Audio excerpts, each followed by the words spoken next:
GOC Kenya, Prophet Elias Romera, Outreach Director, Reverend Joseph Washira, GOC CRO, and many others. These end-time vessels are inviting you to witness and partake in a prophetic move of God that will shift destinies and awaken nations. Joining this historic summit are renowned God's generals from across the globe, including Archbishop Dr. Steve Macharia, Presiding Bishop GOC Kenya, Bishop Dr. Francis Maina, Deputy President GOC Kenya, Bishop Dr. John Okinda, Pefa Churches, Bishop Dr. Isaac Ndewa, Convener, Washington, USA, Bishop Masande Bande, FGBC Zambia, Bishop Joshua Mulinge, Africa Israel Initiative, Bishop David Malombe, Nairobi, Kenya, Bishop Dr. Joe Bright, Priesthood Fellowship, Bishop Joe Olekahora of House of Bishops, Pastor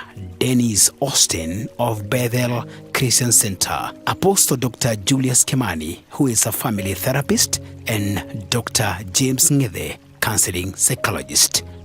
Renowned worshippers will sing and heavens will open, while praise melodies ignited by GOC praise voices as our curtain raises all throughout the 7 days. This summit is more than a gathering. It's a divine apostolic shift, a moment of realignment and power for leaders, ministers, intercessors, and kingdom builders. This event is powered by Gospel Outreach Church, Glorious Mission International, Remap International, Priesthood Missions Network, and African Israel Initiative. Come expectant and be ready for divine encounters. It's our first annual International Apostolic Shift Summit 2025 to be held in the United States of America, where generals gather and heavens open.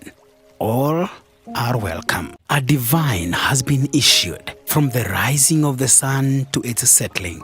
The Lord is gathering his generals, his anointed servants, for a time of apostolic alignment, prophetic impartation, and supernatural transformation. Now introducing the first annual International Apostolic Shift Summit 2025 in the United States of America, from June the 22nd through June 29th daily from 9 a.m. to 9 p.m. to be held at 32124 25th Avenue South, Federal Way, Washington 98003. A full 7 days of glory, worship, intense prayer, and apostolic revelation, hosted by a mighty collaboration of workshops, explosion conveners, including Reverend Maggie Kings of GOC Sierra, Reverend Richard Muchangi, FGCK Kenya, Apostle Pauline Kamanja, President GMI, Prophetess Alejandra Jina, The Prayer Project, Bishop Terry Muchemi of GOC Sierra, Reverend Zipporah Wairimu, the President, Remap International, Reverend Joseph Macharia, GOC Sierra, Apostle Apollos Kithinji, GOC Kenya, Prophet Elias Romera, Outreach Director, Reverend Joseph Washira, GOC CRO, and many others. These end-time vessels are inviting you to witness and partake in a prophetic move of God that will shift destinies and awaken nations. Joining this historic summit are renowned God's generals from across the globe, including Archbishop Dr. Steve Macharia, Presiding Bishop GOC Kenya, Bishop Dr. Francis Maina, Deputy President GOC Kenya, Bishop Dr. John Okinda, Pefa Churches, Bishop Dr. Isaac Ndewa, Convener, Washington, USA, Bishop Masande Bande, FGBC Zambia, Bishop Joshua Mulinge, Africa Israel Initiative, Bishop David Malombe, Nairobi, Kenya, Bishop Dr. Joe Bright, Priesthood Fellowship, Bishop Joe Olekahora of House of Bishops, Pastor Dennis Austin of Bethel Christian Center, Apostle Dr. Julius Kimani, who is a family therapist, and Dr. James Ngede, counseling psychologist. Renowned worshippers will sing and heavens will open, while praise melodies ignited by GOC praise voices as our curtain raises all throughout the 7 days. This summit is more than a gathering. It's a divine apostolic shift, a moment of realignment and power for leaders, ministers, intercessors, and kingdom builders. This event is powered by Gospel Outreach Church, Royal Admission International, Remap International, Priesthood Missions Network, and African Israel Initiative. Come expectant and be ready for divine encounters. It's our first annual International Apostolic Shift Summit 2025 to be held in the United States of America, where generals gather and heavens open. All are welcome. A divine has been issued from the rising of the sun to its settling.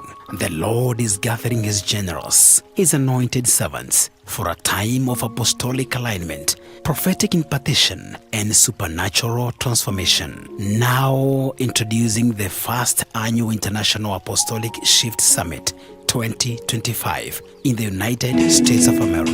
Hakuna Mungu kama wewe, katikati ya miungu. Hakuna Mungu kama wewe, katikati ya miungu. Hakuna Mungu kama wewe.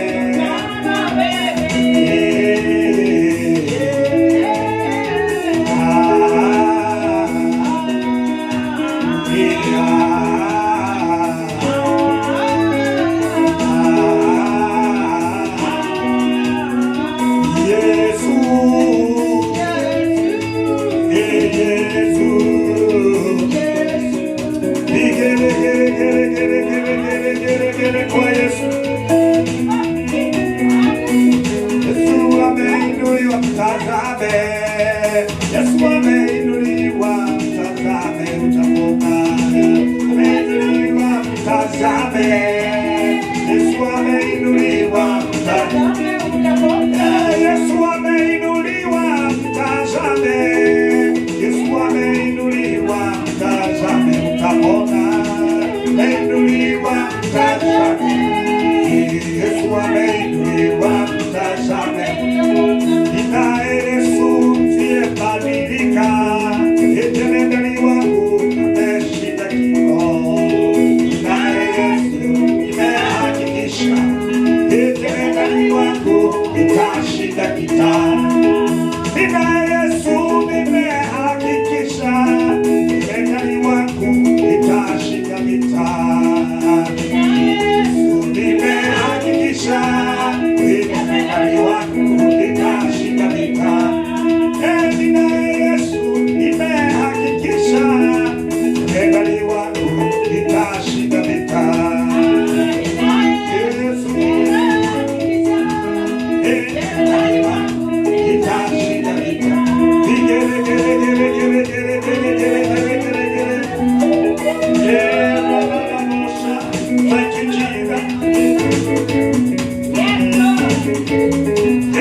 June the 22nd through June 29th, daily from 9 a.m. to 9 p.m. to be held at 32124 25th Avenue South, Federal Way, Washington 98003. A full 7 days of glory, worship, intense prayer, and apostolic revelation. Hosted by a mighty collaboration of workshops, explosion conveners, including Reverend Maggie Kings of GOC Sierra, Reverend Richard Muchangi, FGCK Kenya, Apostle Pauline Kamanja, President GMI, Prophetess Alejandra Gina, The Prayer Project, Bishop Terry Muchemi of GOC Sierra, Reverend Zipporah Wairimu, the President, RIMAP International, Reverend Joseph Masharia, GOC Sierra, Apostle Apollos Kithinji, GOC Kenya, Prophet Elias Romera, Outreach Director, Reverend Joseph Washira, GOC Sierra, and many others. These end-time vessels are inviting you to witness and partake in a prophetic move of God that will shift destinies and awaken nations. Joining this historic summit are renowned God's generals from across the globe, including Archbishop Dr. Steve Masharia, Presiding Bishop, GOC Kenya, Bishop Dr. Francis Maina, Deputy President, GOC Kenya, Bishop Dr. John Okinda, Pefa Churches, Bishop Dr. Isaac Ndewa, Convener, Washington, USA, Bishop Masande Bande, FGBC Zambia, Bishop Joshua Mulinge, Africa Israel Initiative, Bishop David Mombe, Nairobi, Kenya, Bishop Tajo Bright, Priesthood Fellowship, Bishop Joe Olekahora of House of Bishops, Pastor Dennis Austin of Bethel Christian Center.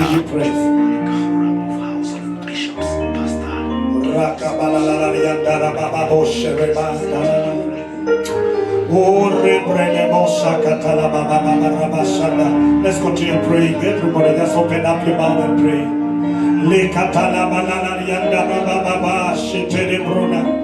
Lord, dear Father, we have prayed again and again. We are now live just to pray. We continue to pray.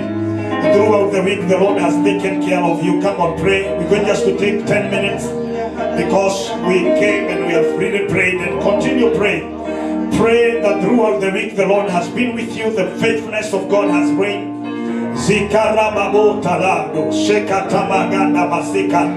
In the mighty name of Jesus, we give glory to you.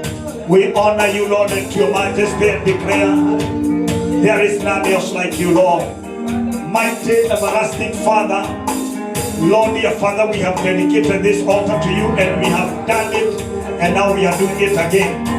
We open up our hearts to you, Lord, to worship at your majesty, magnify your name, and pray that God, you may take charge and be with us, Lord, this morning. We give you glory. In the mighty name of Jesus, we declare there is none else like you, Lord. In the mighty name of Jesus, glory to your name, Lord. Oh, thank you, Jesus. Thank you, Lord. We give you glory. Oh, thank you, Jesus.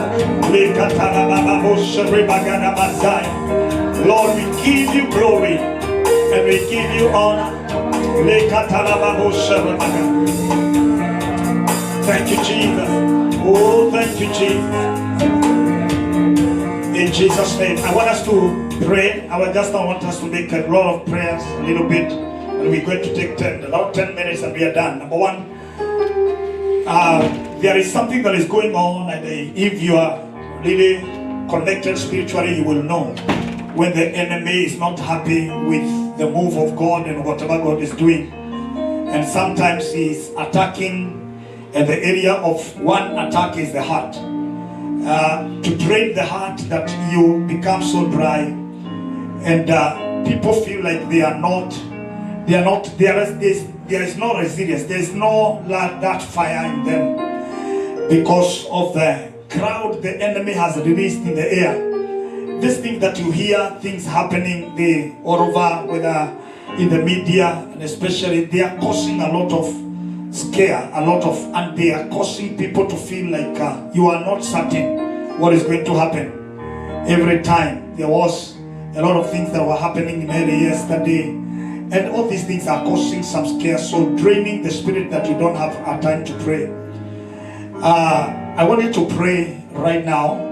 We're going to bring repentance on our behalf, and on behalf of the commission, and on behalf of everybody you know here and our families, because of allowing scare and Lord, and causing our hearts that are not focused on God but focusing on the things around. You know, Peter was in that situation. Sometimes he would fear, and that is why he drowned. We want to pray that our hearts will be saturated with grace again, to rise in faith and know that God is going to do it, what he has said he is going to do it. So I want you to pray that throughout the week, maybe you have had a lot of things. They have scared your time. They have taken your time. Uko kwa TikTok, uko wapi, uko kila wakati tuko kwa simu kuangalia nini inaendelea. Hatuna wakati na Mungu. Hatupati nafasi ya Mungu. Nataka tuombe ya kwamba Bwana utusaidie, utusamehe kwa sababu ya kuconcentrate kwa vitu vya media, kutokusikiliza wewe. Tusamehe kila dhambi na vikwazo wiki hii, ili tukubalike mbele zako this day. Come on, open up your mouth and pray. Anything that has dried your heart, anything that has made your heart to be scared, come on, open up your mouth. Let's pray. Let's pray in the mighty name of Jesus.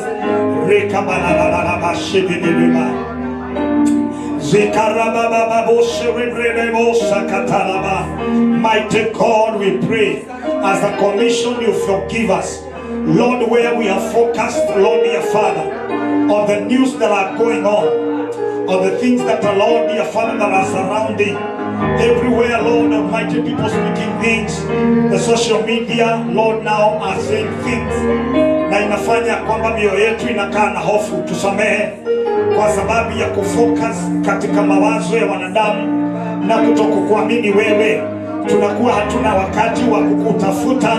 We have declared that we are going to be waking up even at night. We can't, because Lord, we are scared. Forgive us, Lord, dear Father, wherever we are allowed offenses and hurtings, Lord, and the things that God have caused pain and fear. In the mighty name of Jesus, we are not candidates, oh Lord, dear Father, of this attack. God, we pray that you may forgive us. Forgive us every sin we have come before you. In the mighty name of Jesus.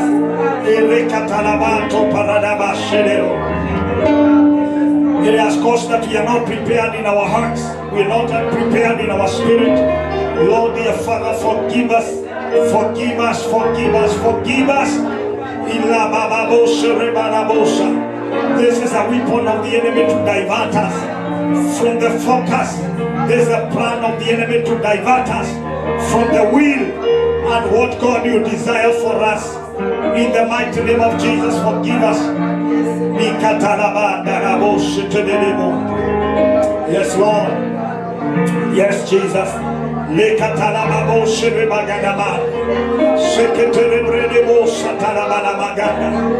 Lord, dear Father, we desire to see an outcome. In the mighty name of Jesus.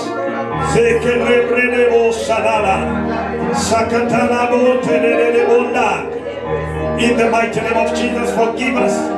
In the name of Jesus, forgive us. In the name of Jesus. Oh, thank you, Jesus.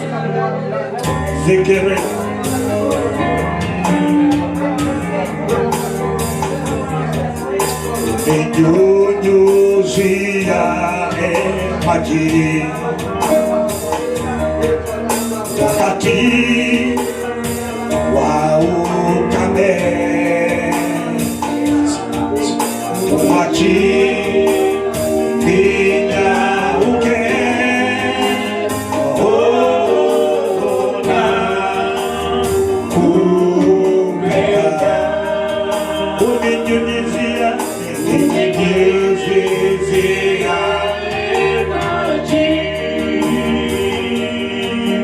wakati wa ukame,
Things I see what the enemy does every time there is a move of God.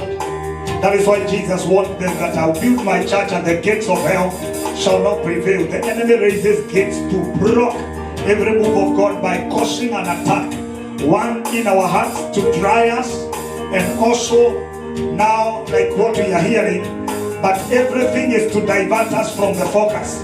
Usiendelee to concentrate. And I want us to pray. Nehemiah got the same problem where Sanballat and the Tobias, they caused a scare so that watu wa focus na wao alafu baadaye wawe diverted. Now the Bible says Nehemiah got a wisdom, and this is what I want us to pray, ya kwamba akawaambia kila mtu akiendelea kujenga upande mwingine una silaha, so that you can fight at the same time, so that nothing that will divert us from the focus. We cannot leave this focus. We cannot leave. If we want an outcome, we must focus on where we are going. And I want you to pray right now. Lift up your hand. Lift up your hand and pray. Oh God, I refuse to focus, to lose the focus of the conference. I refuse to lose the focus. There are counterattacks. Sahi leo kuna watu ambao wamekuwa attacked na flu. Hii wiki imefanyika hivyo. I want you to pray that I will not lose the focus. Come on, lift up your head and pray. Pray that every member of this commission will be so saturated to focus on the assignment that God has given to us. We shall not be diverted. I can't hear you. Pray like you've never prayed. Declare, I refuse anything to deter me from the focus that God Almighty has for us. In the mighty name of Jesus, mighty God, you have given us an assignment. Lord, dear Father, there is somewhere you have said there is a fulfillment, there is a purpose. Lord, I pray there is no one that will be diverted.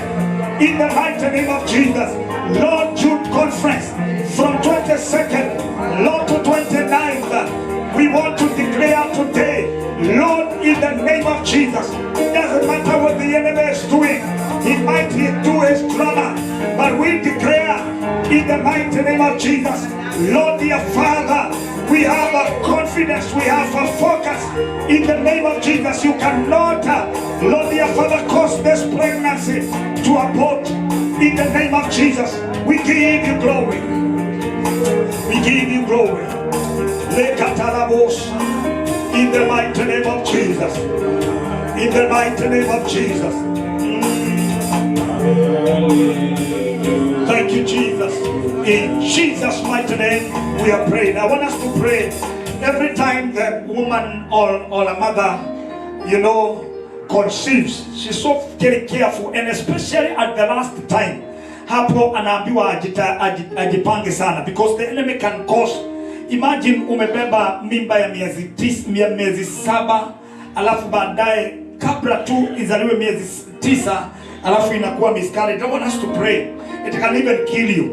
We want to pray this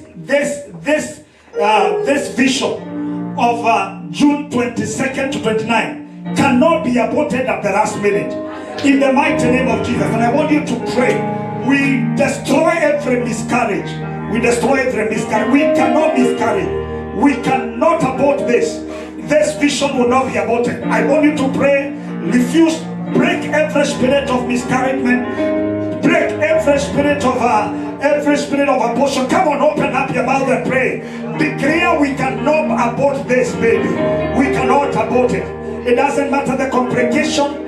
It will not be aborted. It doesn't matter the problems that cannot be discouraged. I can't hear you. Rekatarabos. Satan, you lose this battle. We declare you are losing this battle. In the mighty name of Jesus. 22nd is here. Oh, up to 29th is here. We dedicate this 7 days, the solemn days of this assembly. It will be powerful.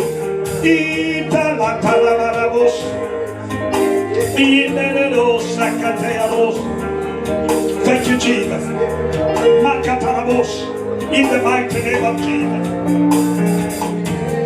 Casting cloud, lifting hands, bowing hands, is all we can to do. Casting clouds, lifting hands, bowing hands, is all we can to do. Casting clouds, lifting hands, as a bowing hands, is all we can to do. Adonai, Adonai, Adonai, Adonai, Adonai.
I want you to go around and you're going to walk around this hall, and I want us to pray in the mighty name of Jesus with that conference in heart, and declare that every member, you release the members of this commission. Pray for them. Pray those you can remember.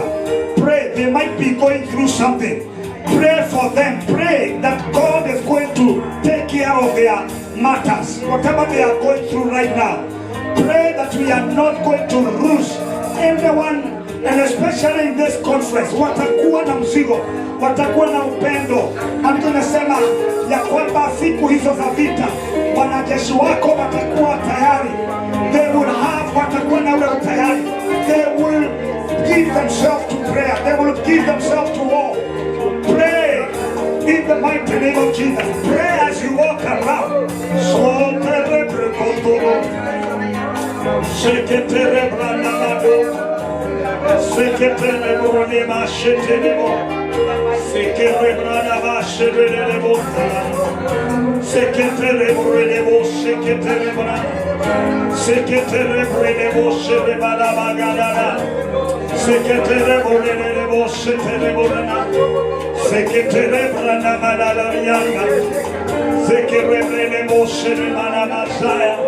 In the mighty name of Jesus, mighty God, we declare in the name of Jesus the saturation of your presence and saturation of your goodness and grace in the mighty name of Jesus. Oh, Rababosha Rabagana Mazai. Oh, Rababosha Rabagana Mazai. Oh, thank you, Jesus.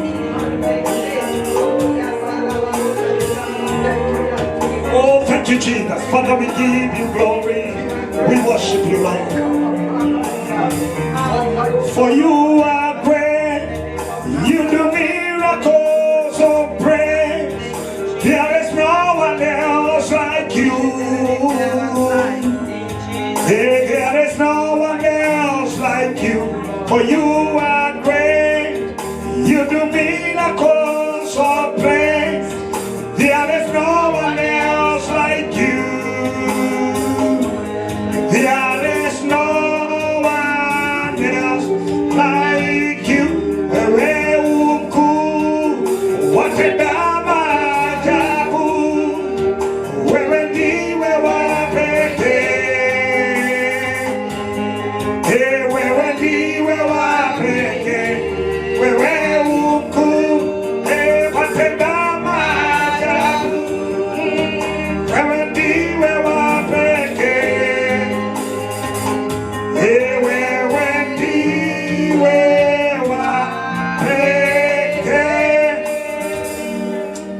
you, Jesus. I want to read one scripture and then we are done praying for this conference. And because we have a purpose to pray and also focus on God in this. The Bible talks about, let me read as we continue to pray.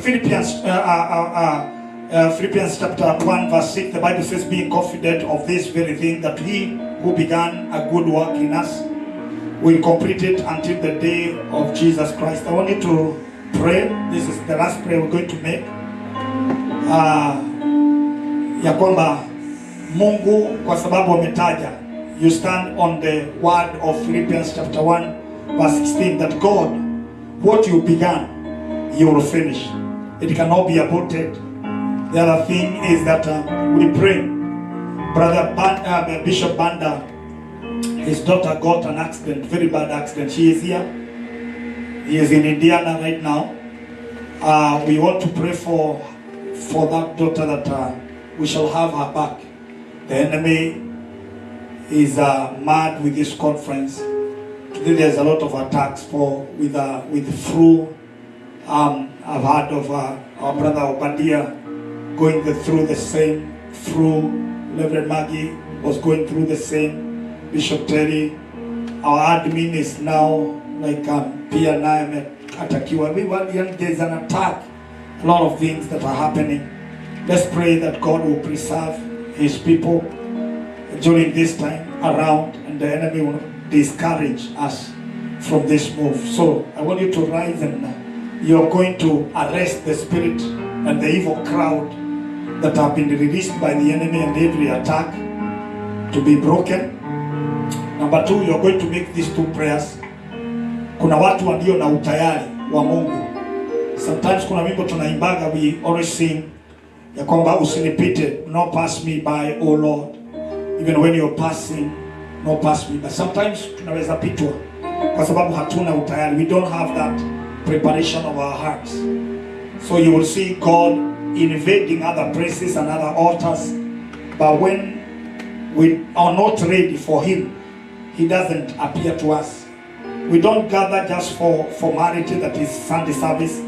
We gather because we want to see God. We want to see and have a divine visitation. So this altar, we want to pray that God will not pass this altar as he visits others. You pray that God, in this place, Lord, as you also minister to others in other altars, Lord Almighty, we pray for your presence in this place. Fill this place with your presence and touch everyone, and let every hardness, every heaviness be lifted. Let us rise up and pray. Open up your mouth and pray for those two prayers in the name of Jesus. Pray that God is going to help you to remain confident of what he has spoken. Stand on the word of Philippians chapter 1 verse 16. You have declared that what you began lazima utamaliza. Wewe Bwana utamaliza, na hujichanganyi, hausemi baadaye ukabadilisha. Wewe sio Mungu kigeugeu, wewe ni Mungu wa kweli. Ore prede doma le talababa boserena. I can't hear you pray. Thank you, Jesus. Ore prede bokaya leke telebranda maboserena. In the mighty name of Jesus, nitauliza Reverend Margaret akuja ombi la mwisho tukiwa tumeshikana mikono zetu. In the mighty name of Jesus, as we finish there and then go to worship in the name of Jesus.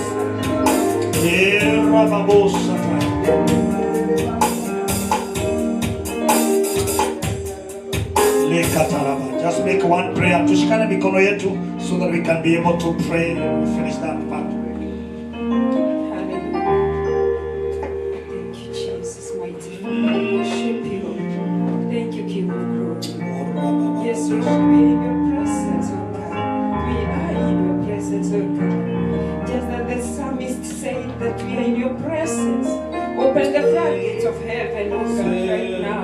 Open the floodgates of heaven, O King of Jesus, and cause your rain to fall on us today, O God. This morning, Almighty Father, we desire the floodgates of heaven, O God, to open and your rain fall on us, O God. In the mighty name of Jesus.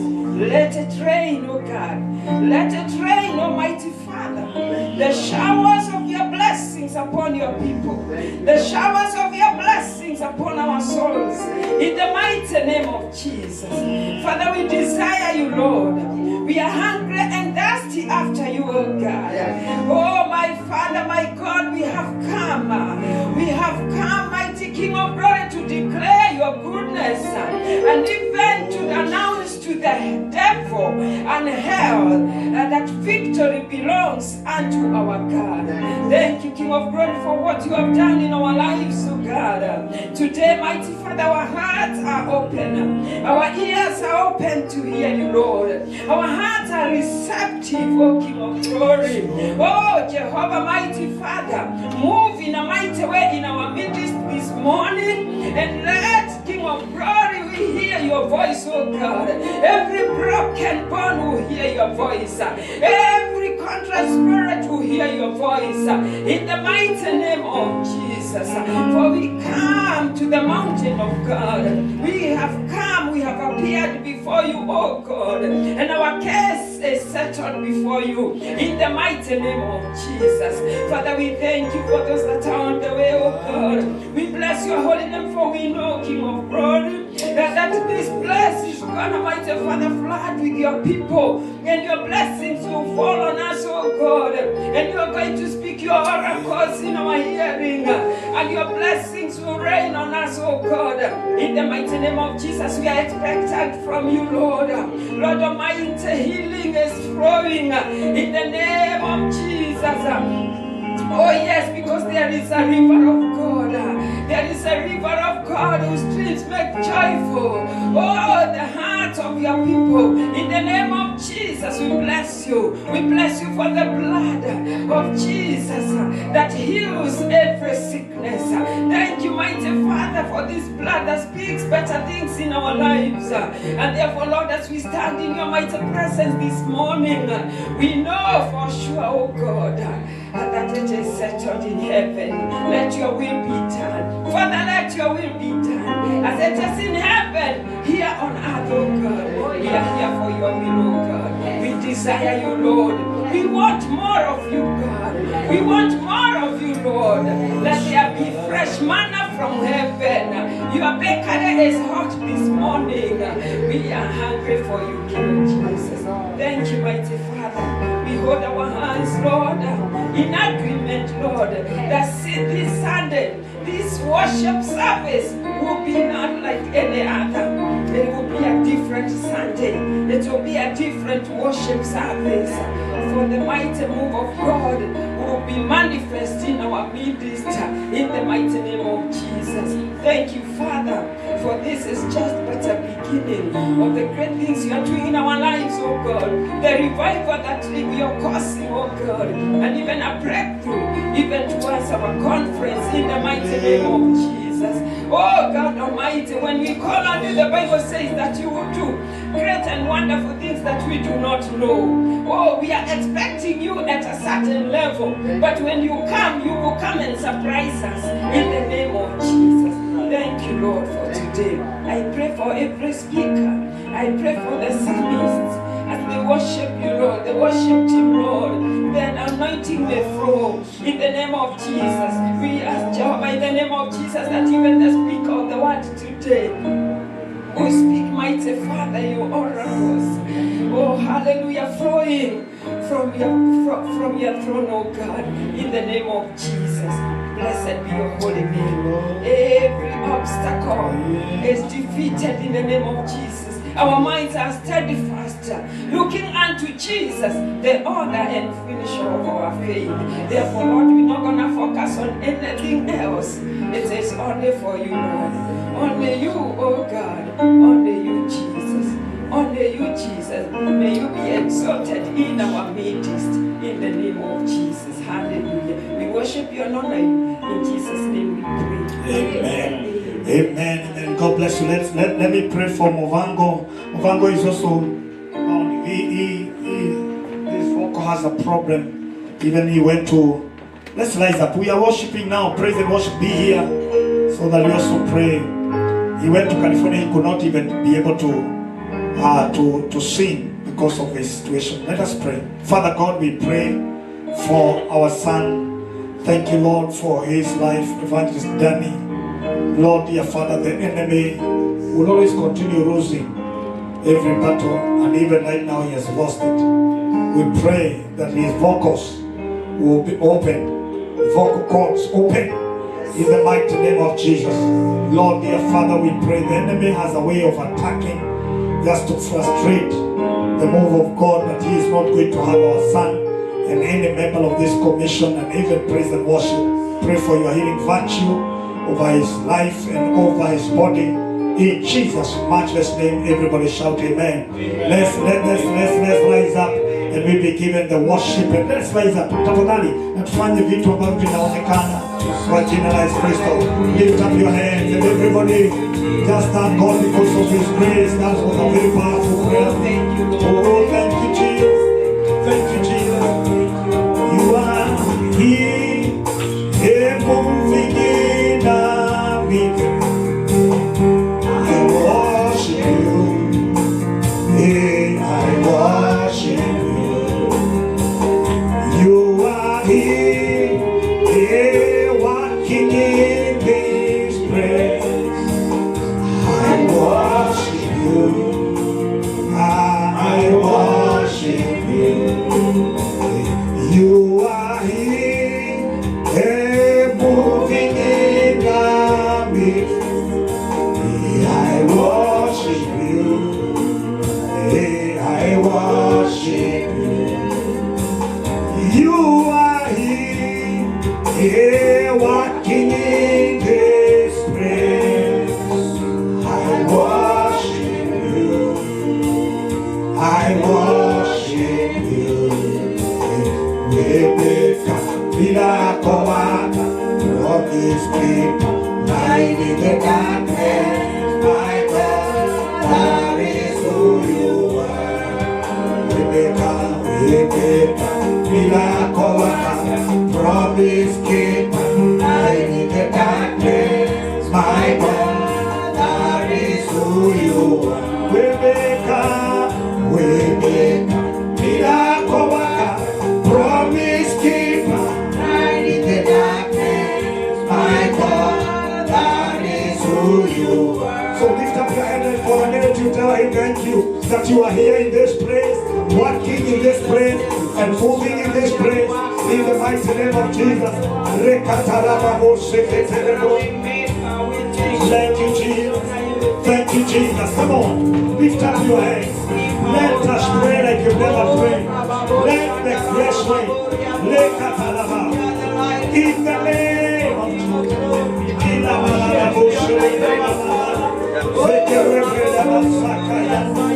oh, God, we give you praise. Oh, thank you, Jesus. Oh, thank you, Jesus. Hey, wewe ni Mungu. Hey, Mungu, Mungu. Hey, na hakuna Mungu kama wewe. Wewe ni Mungu, wewe ni Mungu. Hey, Mungu, Mungu. Hey, na hakuna Mungu kama wewe. Wewe ni Mungu, wewe ni Mungu. Mungu, Mungu. Ah, na hakuna Mungu kama wewe. Wewe ni Mungu, wewe ni Mungu. Mungu, Mungu. Mungu. Hey, na hakuna Mungu kama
lift up your hands and tell him you are God and you are worthy to be praised.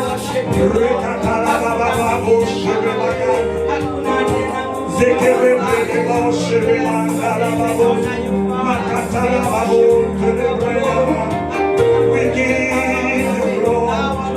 We give you praise. We give you praise, Lord. We thank you, Lord. We give you all.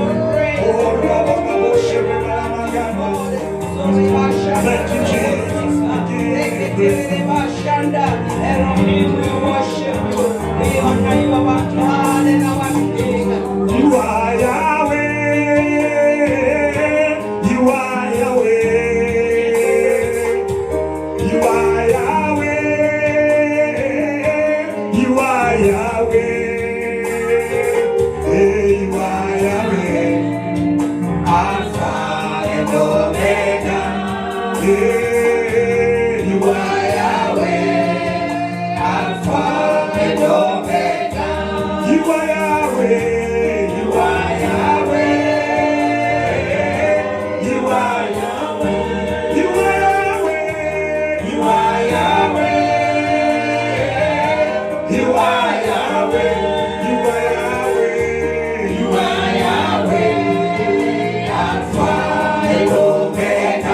You are Yahweh. You are Yahweh. Alpha and Omega. You are Yahweh. You are Yahweh. You are Yahweh. You are Yahweh. You are Yahweh. You are Yahweh. You are Yahweh. You are Yahweh. Alpha and Omega. You are Yahweh. You are Yahweh. Alpha and Omega. You are Yahweh. You are Yahweh. You are Yahweh. Hey, you are Yahweh. Hey, you are Yahweh. You are Yahweh. You are Yahweh. Alpha and Omega. You are Yahweh. You are Yahweh. Alpha and Omega. Lift up your hand. Open up your mouth for a minute. Rikadalaladus.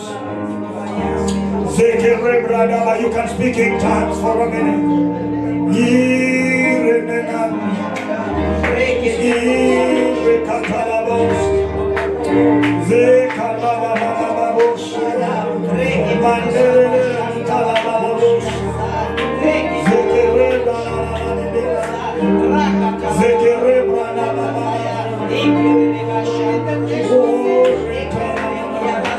We give you glory. Oh, Rabababos. Oh, Rabababos.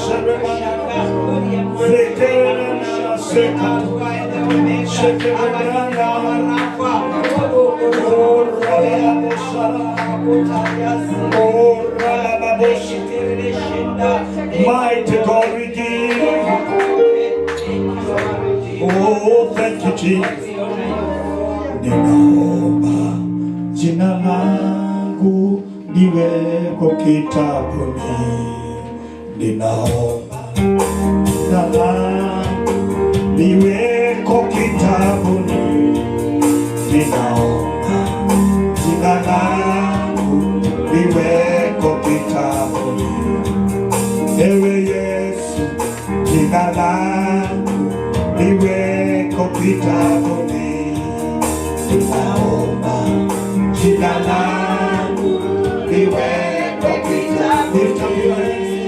Ninaomba jina langu liwekwe kitabuni. Ninaomba jina langu liwekwe kitabuni. Ewe Yesu, jina langu liwekwe kitabuni. Lift up your head and give the Lord a thunderous praise. In the house, I can't hear you. In the mighty name of Jesus. Thank you, Jesus. Amen, amen. We want to do the praise. Pastor Bishop Terry, you can take over and help in praise. And Mpango najua hata sauti yako imefunguka. Tuendelee tuwashukuru Mungu. Okay, let's continue. Praise God. It's time to praise. My voice is somehow gone, but we are going to praise. Senior, Bishop has prayed for me. In the morning, I could not even talk. Now I can talk. Amen. So we are going to sing with Bishop. It's time to praise.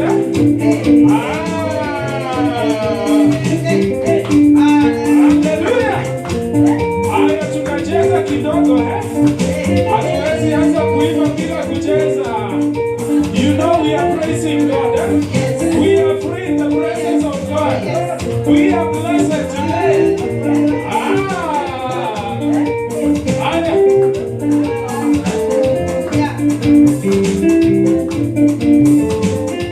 Haya tunaenda bado hatujashika moto. Wakishangwe na vigelegele na wasileni.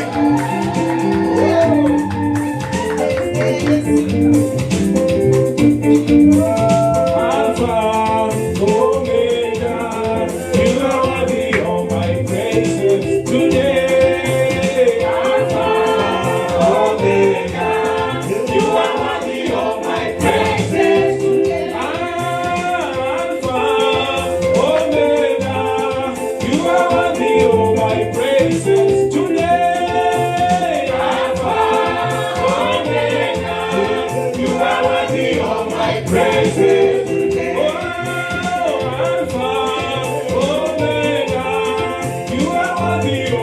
Praises today, Alpha, Omega, you are worthy of my praises. Oh, Alpha, Omega, you are worthy of my praises today. Alpha, Omega, you are worthy of my praises. Oh, Alpha.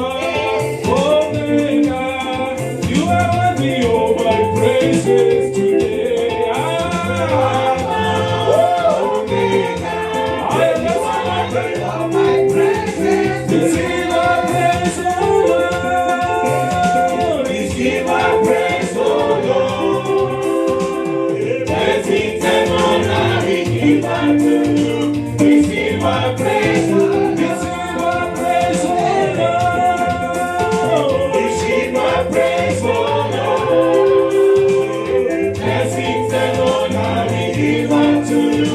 Receive my praise, O Lord. Receive my praise, O Lord. Blessings and honor we give unto you. Receive my praise, O Lord. Come on, let's celebrate Jesus. Let's celebrate Jesus. Yes, we give him all the honor, all the praises. Haya, tupige makofi. Hallelujah. Oh,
dance like a winner man.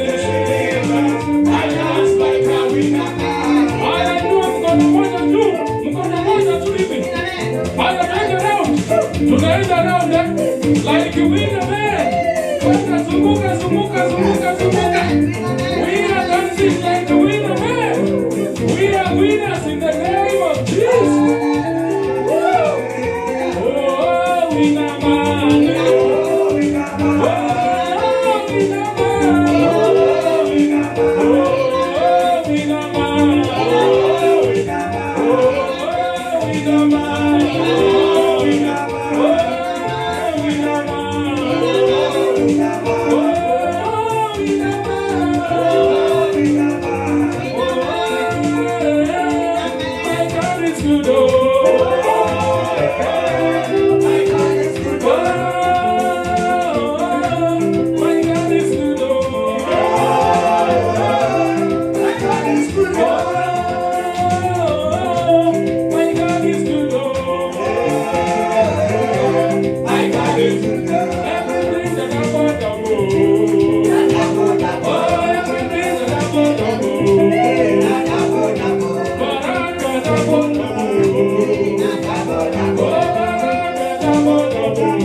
Yes, the song goes that I have a reason. Amen. Turn to your neighbor and ask them, do you have a reason?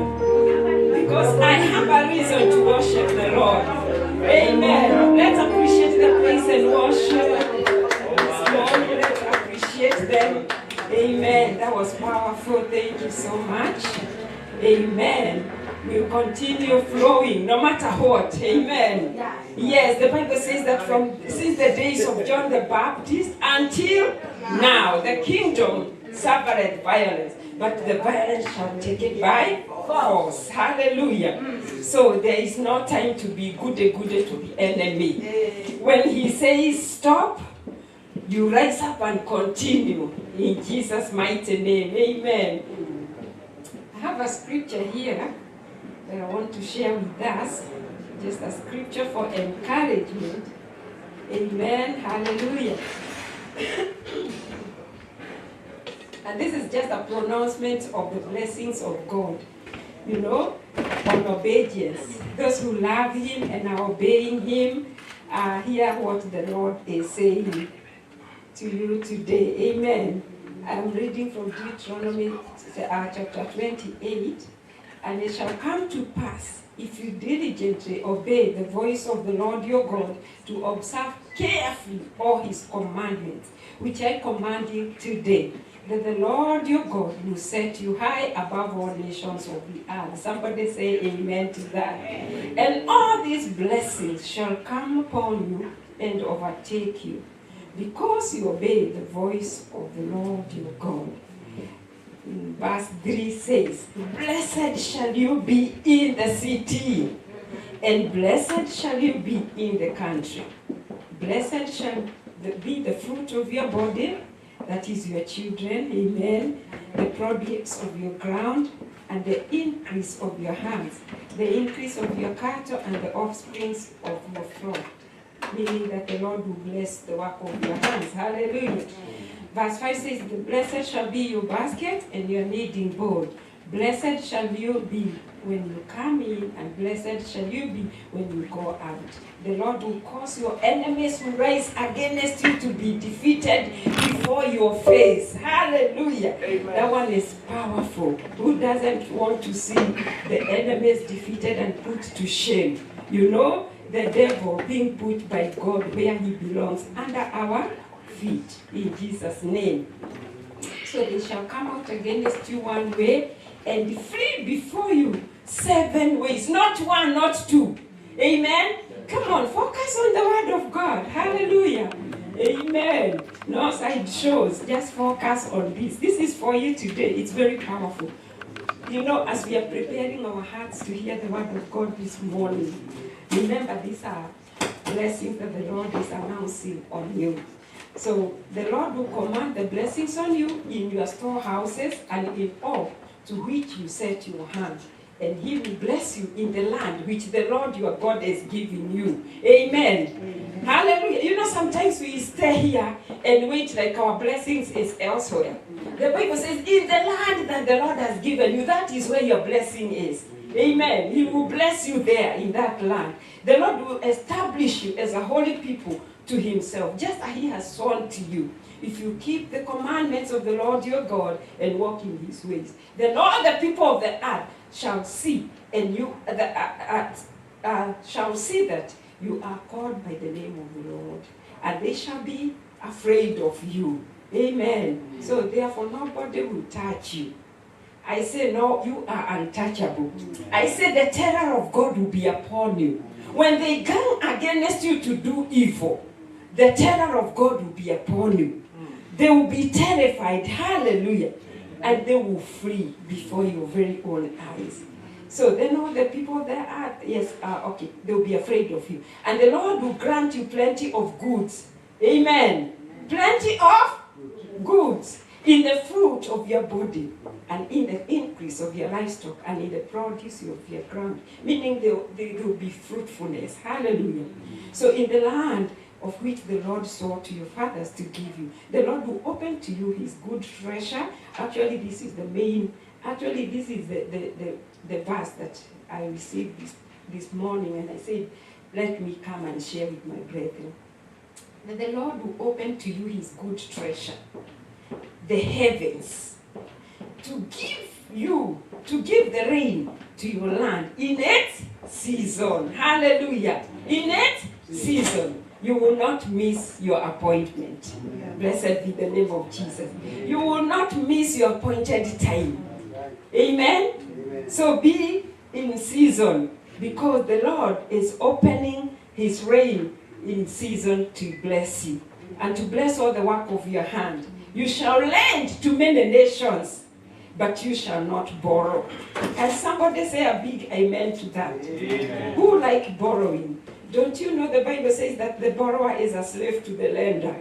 Yeah. If you owe somebody, if you are paying a car note, as we are talking, when that date appears, you look at your bank account and you are like, oh my God. And then the following day, the phone calls start coming. When will you drive your own car? You know, the other day I went to renew my tag. I thought I owned the car, but somebody's name is appearing there. And I got so annoyed. I was so angry. And I said, when will I own my own car? When will I am driving the car. But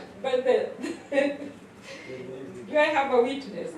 See the way you are looking at me, holier than thou. I know you. Show me the title, and I'll tell you the owner of the car. But I believe that it is just for a season. Amen. Hallelujah. And the Lord will make you the head and not the tail. Amen. This verse, this is faith verse. When she was small, she used to pray that, Lord, I thank you because I'm the head and not the tail. In every prayer, she mentions this verse. And the Lord will make you the head and not the tail. Amen. Where do you Yes. You shall be above only and not beneath. Yes, you are not a doormat. Hallelujah. Yes, you are not a doormat. That whenever people step on whatever they step on out there, dogs, poop, whatever, they come and wipe their feet on you. You are not a doormat. Blessed be the name of Jesus. Amen. Hey. And the Lord will make you the head. Okay, yeah.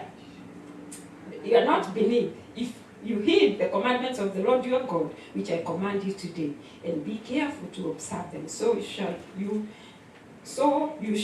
okay, I'm reading verse 14. So you shall not turn aside from any of the words which I command you this day, to the right or to the left, to go after other gods to serve them. Hallelujah. All these are our blessings from the mouth of God. Amen. And if the Lord have spoken, yes, who else? We are the children of obedience, not of disobedience. Hallelujah. So strive to obey the commandments of the Lord. Strive to live a holy life, well-pleasing, be a sacrifice, a living sacrifice. And the Lord will cause all this to happen in your life. He has said it. And let all men be liars, but my God be the true one. Hallelujah. Are you happy that you're in the house of God today? Yes, today it's a beautiful day. It's a beautiful, beautiful day. And we are thanking God for everything, including the weather. Amen. When the weather changes, but our God remains the same. So when the weather changes, He will still be with us.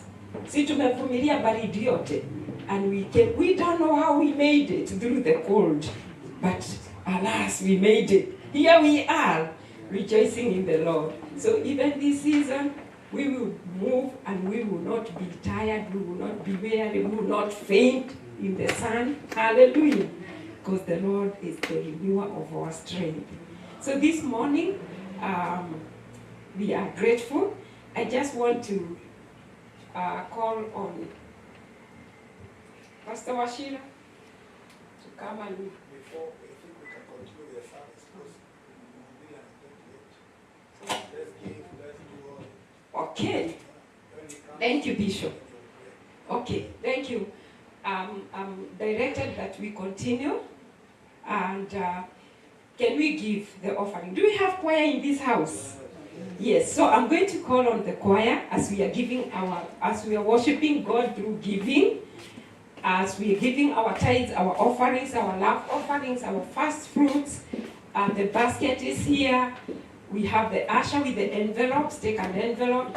The people online, we have the number projected there for Zelle. Amen. Give online. If you're here and your money is not with you, it's not in your wallet, give online, use Zelle, and our number is right there. I think it's bold enough, I don't need to repeat it, right? Yes. So thank you so much. I know most people are still on the way coming, and I believe that the second service will be even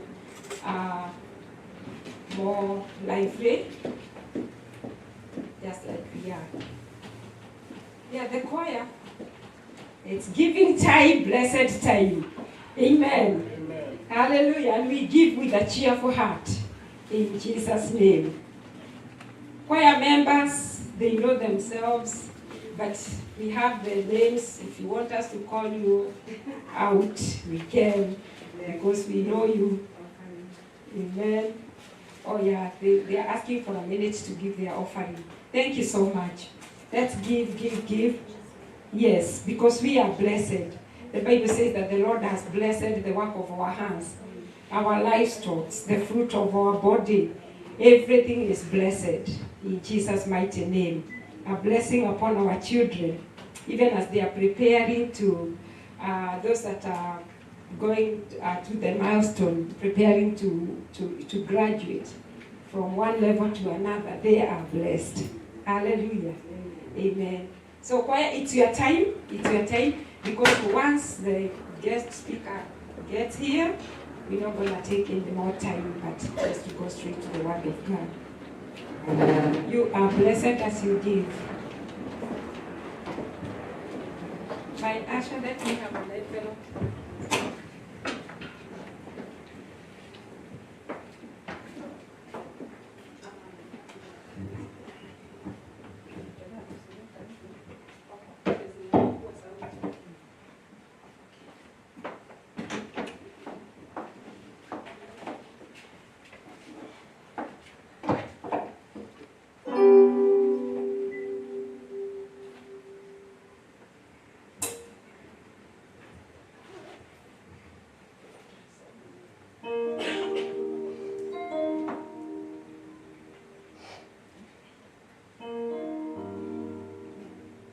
Apostle Dr. Julius Kimani, who is a family therapist, and Dr. James Ngede, counseling psychologist.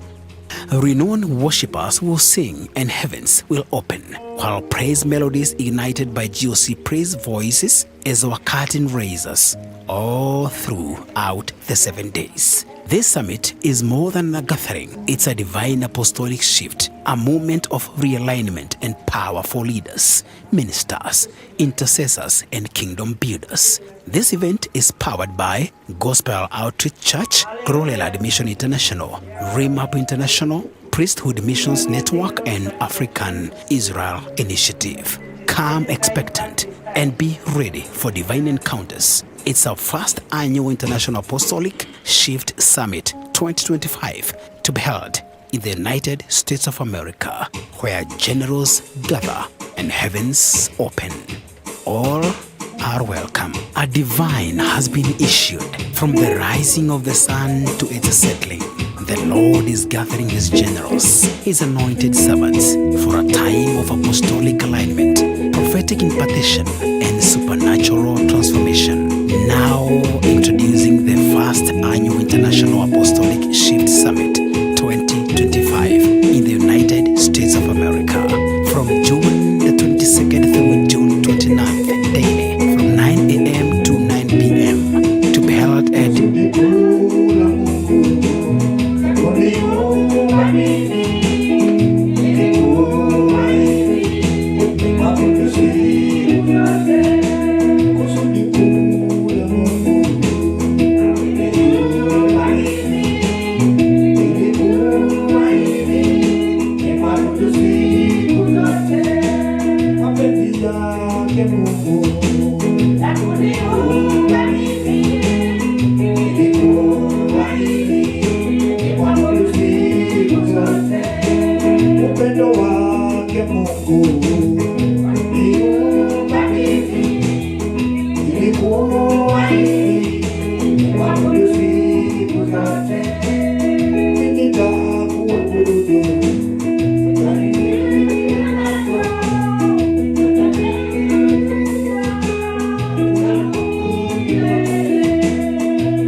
a divine has been issued from the rising of the sun to its settling. The Lord is gathering his generals, his anointed servants, for a time of apostolic alignment, prophetic impartation, and supernatural transformation. Now introducing the first annual International Apostolic Shift Summit 2025 in the United States of America, from June the 22nd through June 29th. Your voices. Therefore, as you praise and worship the Lord, it is a blessing and honor. Hallelujah. Amen. Have you given? Okay, do you have tithers in the house? Amen. If you brought your tithe, kindly welcome so that we can pray for the offering and bless the tithers. So I'm going to invite Bishop to pray over the offerings of God's people. And if you need a minute, maybe to write that check, you have it. Amen. Thank you, Anne, for wearing Uzalendo. Can we have those t-shirts? The Uzalendo. Yeah. The OGOC. Karibu Bishop. Amen. Tusimame tuombe. Let's stand and pray. We say this whole month, whatever you're going to give, whether offering or tithe, and then there are people who have also given online. We are raising an altar to defend us. Hey, karibu mama. Hey, nataka to let's just appreciate mom is in the house. The latest citizen in the US. You're not clapping. You have a problem. We are coveting this blessing. We are coveting the grace. Imagine. I wanted to surprise you. Hii ni kusurprise. Naleta sadaka za sifa kwako Bwana. Heshima na mamlaka zipokee. Takatifu, mtakatifu, mtakatifu. Twakuita mtakatifu, oh Yesu, wewe mtakatifu. Twaleta sadaka za sifa kwako Bwana. Heshima na mamlaka zipokee. Takatifu, mtakatifu, mtakatifu. Twakuita mtakatifu, oh Yesu, wewe mtakatifu. This morning there is a miracle that has just happened. Imagine Mimi, Evangelist Kioko could not talk in the morning. Yes. I talked to him, he was in bed. Yes. He was talking like a frog. Look at now what the Lord has done. Just a minute here, and God has healed him. Yes. Yes. Amen. Admin was not even, she had a lot of problems. Again, Obadiah also had the same problem. Now look, he is playing the keyboard. Admin has landed. The devil, you have lost the battle. Lift up your head and say, the devil, you have lost it. Your voice has a problem. Say, the devil have lost it. He has lost it, and the Lord is faithful. Amen. Let's pray. Our Father in heaven, we give you glory. We worship you, let your majesty, for the things that God you have continued to do in this house. When we see the grace that is operating in the life of your people, we are so grateful. We pray that God, you may bless each and everyone that has come in your presence to worship you with their resources, our tithe and offering. We pray that, Lord, you may bless them. Thank you, Lord Almighty, because you are the one who opens the heavens for us. And Lord, you release the floodgates of heaven. And Lord, dear Father, you make us rich and Lord, comfortable in every area, that we cannot struggle. We are able, dear Father, to meet all the bills. I pray that there is nobody who is going to look for rooms to fix things. But God Almighty, you are going to bless them and fix them for them. In the mighty name of Jesus, we rebuke the devourer.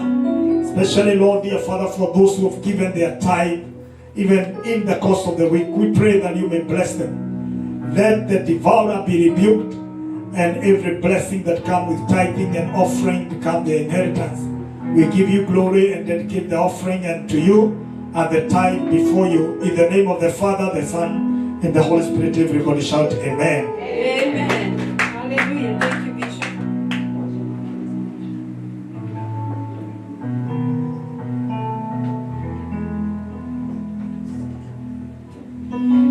Amen. May we have our seats in the presence of the Lord. Welcome, Mama. She arrived last night. She has come early for her graduation. Amen. So the party has just started. Amen. On behalf of our admin, I'm going to bring to you the announcement.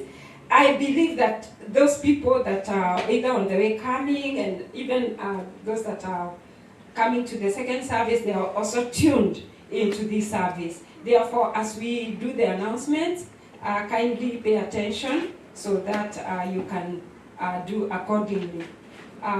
Yeah. So our announcement today is June 8th, the year of our Lord 2025. Welcome to Gospel Outreach Church, a church whose foundation is love and rescuing destinies.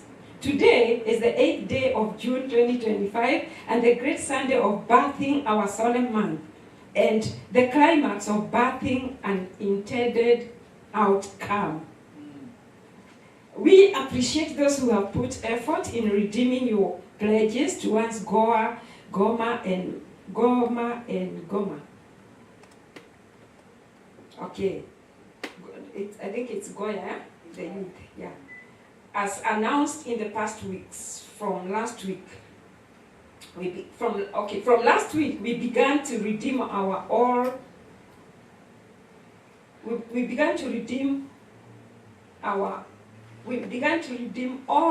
our pledges in order to cause things to begin moving towards a successful conference in June. Therefore, this one, I think it's an encouragement that if you have not paid your pledge, kindly know that for it to be successful, the finances are very needed. So we began an intensive prayer and prayers and day Daniel fast, waking up at 3 a.m. to pray. Next week, starting tomorrow, that is Monday, and throughout the week, we shall be preparing for fresh outpouring of the Holy Ghost by Apostle Dr. Julius Kimani during all daily Zoom fellowships from 9 p.m. to 10 p.m. daily. You are requested to welcome as many people, including all your family members. Therefore, that means share the link, the Zoom link, to people that are here and even out of state or abroad. So we shall hold a powerful weekend challenge from Friday. I believe it's this coming Friday, right? Yeah. Please invite people for that great weekend. But maybe we need time and the program. So you are reminded that we began 5 soul winning challenge for 6 months, even as we continue to mobilize people for the forthcoming June Apostolic Summit. Please take challenge to this noble cause seriously and share God's love as we welcome many visitors to church every Sunday. Therefore, you are being commissioned to go ye. Amen? You're being commissioned to the Great Commission. Yeah, preach the good news of the kingdom. Make sure that you tell somebody about Jesus. We began a challenge of the forthcoming major fund drive to purchase our own premises in July. We were guided by the development department that if every GOC member gives 2,000 and above, as God enables, we shall be able to hit a target of acquiring our own place. Therefore, I believe all of us are working on this, and you are somewhere. A long journey starts with a step. So if you give 100, what is remaining is 1,900. You know, if you target to give the 2,000. So challenge reducing. Let's start. Or rather, for the past weeks, we have started. Most people have started the challenge reducing our pledges. So several members have already started the journey, and the money deposited in the account, the development account. So kindly keep the spirit. Thanks for those who have been consistent in logging into daily Majira ya Neema, daily Zoom, Friday Kesha, and Sunday services. We request you to continue tuning in and sharing Majira ya Neema program and Zoom link personally with even those who are not GOC members. Yeah, because the word of God is for everybody. Okay? Yeah, tune in. You know, this week I tuned one day, I found Carol preaching. The other day I was surprised, I found myself preaching. Who knows? You might tune in and find yourself preaching. Yeah? Ministering kwa Majira ya Neema. So we kindly request everyone to take Wednesday and Thursday prayer seriously and to attend Kesha on Friday at least if all once or twice, if not all, at least once or twice a month.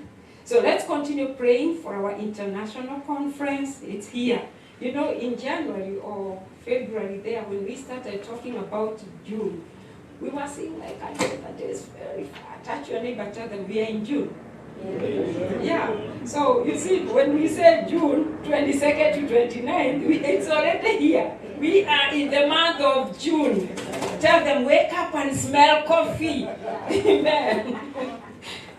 So we request all members joining us to fill our membership registration form, and there is a lot of benefits that comes with being a committed member of a church community. Blessed be the name of Jesus. Yeah, this is a very good decision. You deciding to become a member of this body, of this church family. It comes with a lot of benefits. Hallelujah. Yeah, it is in the word of God. The Bible says that do not neglect the gathering together of the saints. The other day I was listening to one socialist in Kenya. And they were talking about, the debate was on why people should go to church and why did you stop going to church. Those were the questions, and they were giving them a lot of lame excuses. And, I believe that those are just part of the lies of the devil.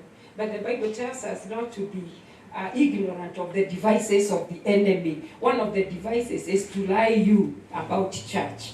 Because when you come here, you start looking at Reverend Maggie, her flaws, how she does things, how she talks, how she does this and this, and then you miss the mark. When you come to church, your focus should be on God. Of course, creating a healthy relationships with one another, it is part of it because we are a church family. But let me tell you, wherever you go, as long as you're living with people, if you look for flaws, you will see them. Can I tell you, even where you come from, if you are a wife, how many flaws do you see in your husband? If you're a husband and you are truthful, how many flaws do you see in your wife? And why are you still there?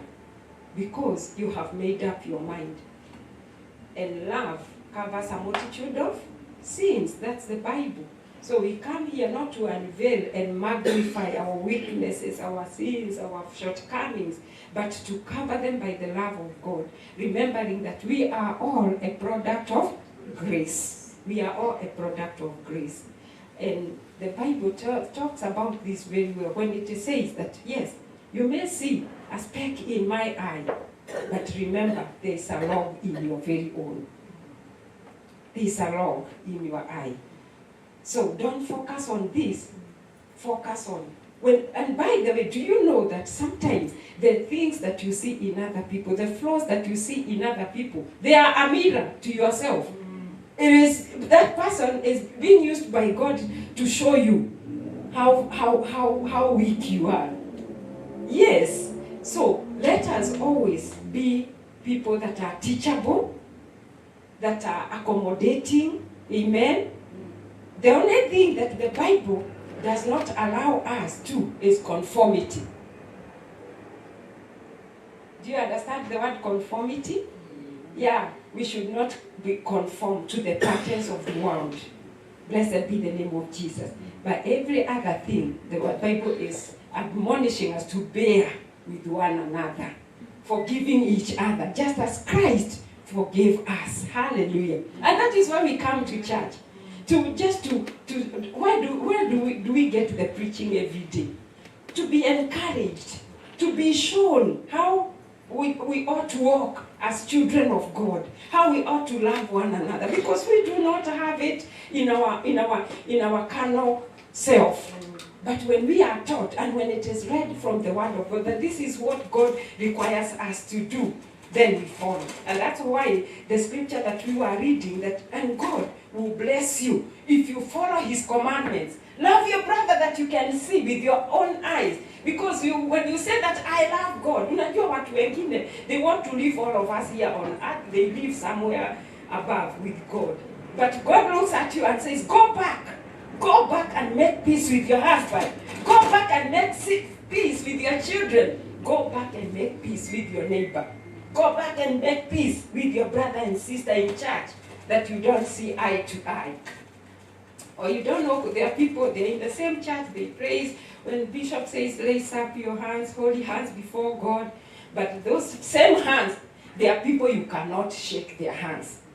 Because you have already condemned them. You have already jailed them and thrown the key to the sea. Because according to you, because they don't measure to your standard, they are not good. That's why we are here. So that we may be taught that that is not the right way. Amen. Forgive, forgive, forgive. How many times? So where will you be writing the count? Elder Veronica, from the time we knew each other, how many times have you forgiven me?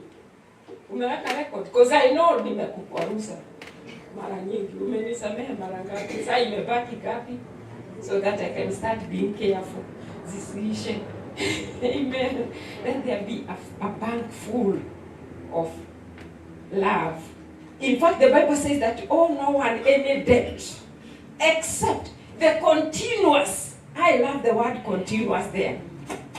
Mami, ate kudiri ule koko korona gowa mungu. Ni continuous ni nini na Kikuyu wa Kikuyu?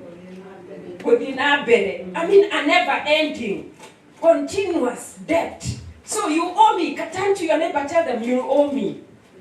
You owe me love. Don't worry. Ena dili waku. Mwere mami wena dili wako wako nyeta. Kaki hamwambiani. What is this? Tell your neighbor. Atajuaje. How will this brother know that he owes you if you don't tell them? Reverend, tell Bishop he owes you. A continuous debt. Yes, mudai. Can I give you an opportunity now? Yeah? Mwambie, you owe me. Yeah? Na ukicheza nitakutumia auctioneers. Because you owe me a very big debt of loving me. You dare not love me, nitakutumia auctioneers. Amen. Yeah, that's how much we need to love one another. Hallelujah. Yeah, nitatuma debt collector. Because you owe me love. Hallelujah. Amen. So we are moving on well. And I think at this juncture, Bishop just give us guidance because we need to move on and finish our morning service. Yes, in Jesus' name. Let's appreciate Bishop as he comes in Jesus' name. Bishop, I owe you and you owe me. Continuous debt. That's powerful. Amen. Put your hands together, celebrate our Reverend King Great. Amen. I want us to appreciate our admin doing great, though she is unwell. She has done a great job for us. Mvambo kuja.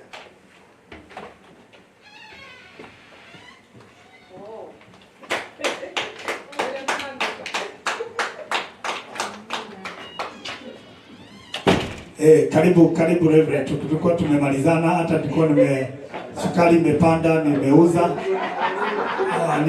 hawa. Karibu nimeuzia hawa, alafu paka Reverend Margaret akasema nimlipe kitu ambao sina. Sasa amenilipisha. Utalipa Reverend. You are supposed to be here by saa 5. Sasa tunazunguruka. Does our boy look smart? And because Bishop, when you finish, you're just gonna call the preacher. Sorry, I forgot. Hakumaliza matangazo. Ni mtangazaji hodari. You are in trouble. Okay, the scripture for this week. Sitaki vita. Wacha nilipe hii deni, Bishop. The scripture for this week is Luke 11:13. If you then, being evil, this is Bible. Sio mimi nimekuita evil. Please forgive me, okay? If you then, being evil, know how to give good gifts to your children, how much more will your heavenly Father give the Holy Spirit to those who ask Him? Ask, and it shall be given to you. Amen. Amen. Sasa huko umemaliza matangazo, uliongeleza ya hapo, tukachanganyikiwa hata hatuna matangazo. Simama hapa. So nani atasoma hapo nyuma? That is our motto. He looks good, eh? Yeah. So imagine now. It's oversized. Oversized, don't worry. And then kutoka hapa, and then now during the conference, then from here, then awe na kitu kinaitwa the badge. Ya conference. How is that? Yeah? Awesome. He looks smart, eh? Yes. So we need to appreciate God for our admin doing great. Admin kuja ingawa uko kwa hali hiyo. Si upone. Si apone kwa jina la Yesu Kristo. Appreciate Andela. Yes. Ya kupone kama wewe. Hata huyu alikuwa hivyo hivyo. Simama pale. Haya, look at her. Wow. I want that. Haya, geuka nyuma kidogo tuone. Gospel Outreach Church USA. Come on, appreciate her. This is awesome. Haya, kuja Bishop Terry. Reverend, oh, okay, sawa, nipatie kitu. Sasa hapa kuna vitu vingine. Tumejaribu mnunue nguo za kwaya. Kile tutawapea, hicho ndio mtafanya. Ngoja kidogo. Kile tutapea, mtu akajaribu kukosa kuvaa. Mtavaa ngunia. Kuja Bishop Terry. Tumejaribu kuwaambia tunaye kwaya.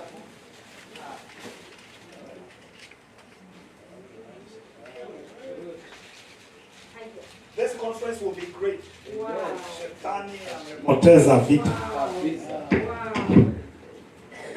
Hey. Kuja Reverend Margaret. Yes. Kuja. Mimi ni baba yenu lakini pande nyingine.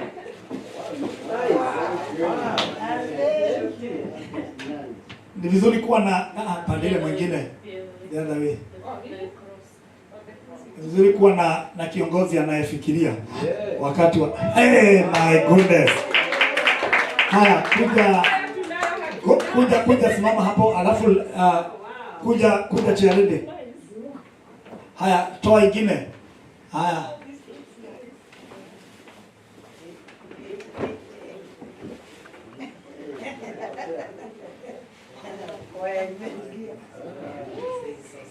Ekiro shio.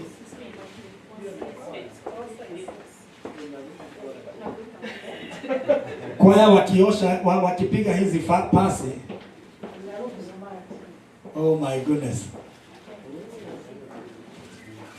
Reverend, sasa tungekuwa tumemaliza mahubiri, tunafanya sarakasi zetu.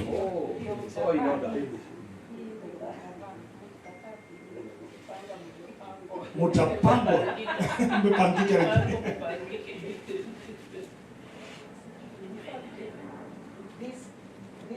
Elda. Si ukuja. Hii hata ni balisha yeye. Uone vile saa kwa inakaa. Wow.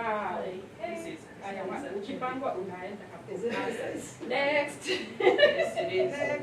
We want to see how they look. And you guys, you are not clapping. Ubaya wenu ni huo. Admin has done a lot of good work. Sasa wale ambao watakuja afternoon service. Those who are coming in the afternoon service, they didn't manage to come in the morning. Now, this will not repeat in the afternoon. Wow, this is nice. Now, I want you to see the conference.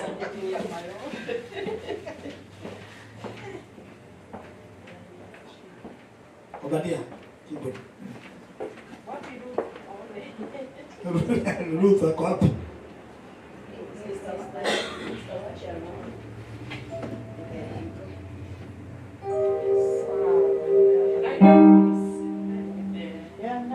Katika shamba lako mavuno yameiva, watenda kazi wachache Bwana. Katika shamba lako mavuno yameiva, watenda kazi wachache Bwana. Hakika nimejitoa kwako Bwana, nikakutumikie wewe.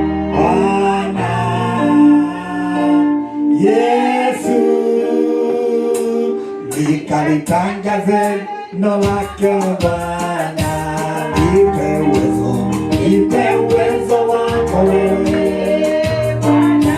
Nipe uwezo wako wewe Bwana. Do they look good? Do they look good? You are not clapping for them.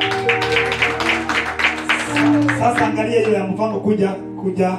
So those who are of everyone we're going to have this, and especially with those who are going to be doing the departments together with you can order the black, you can have the white, you can have them. This is very powerful. And then you have a good badge, very, very smart badge. This conference, Shetani ameruhusu in Jesus' name. Amen and amen. Sasa mwendeni mutoe vitu za kanisa mbaki na zenu, and then we are going to talk it on. So we're going to have this, we're going to order all these ones. Let us appreciate Mama Priska have sent 500 for the conference. She sent 500 with her family. That is very powerful. We thank God. Amen. Nani ambaye, okay. So admin will give you the direction on how to do it, because baada ya hii there is a choir, they are meeting, and the praise and worship also they are meeting. This, because they are many and we can't, if we use money to buy all this, it will be like we have used all the money in t-shirts and all these clothes. So we are going to do it ourselves. Hata mimi nitanunua hii. Tutasaidiana. So let's sikwa mlikuwa mnunue uniform. So sasa mtanunua hivyo. Tunatafuta tu ile tu ya kuchora kule alitoa, na hivyo tuhakikisha kwamba everybody has something. The t-shirts order, you'll have something, and everybody.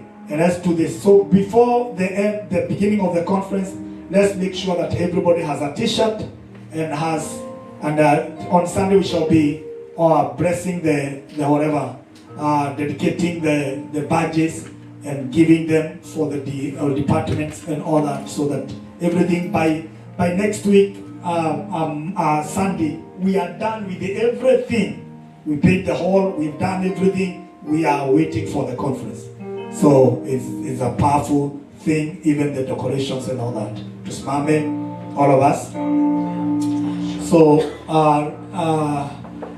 I want us to sing ya kwamba wimbo moja wa tenzi, alafu nimkaribishe Reverend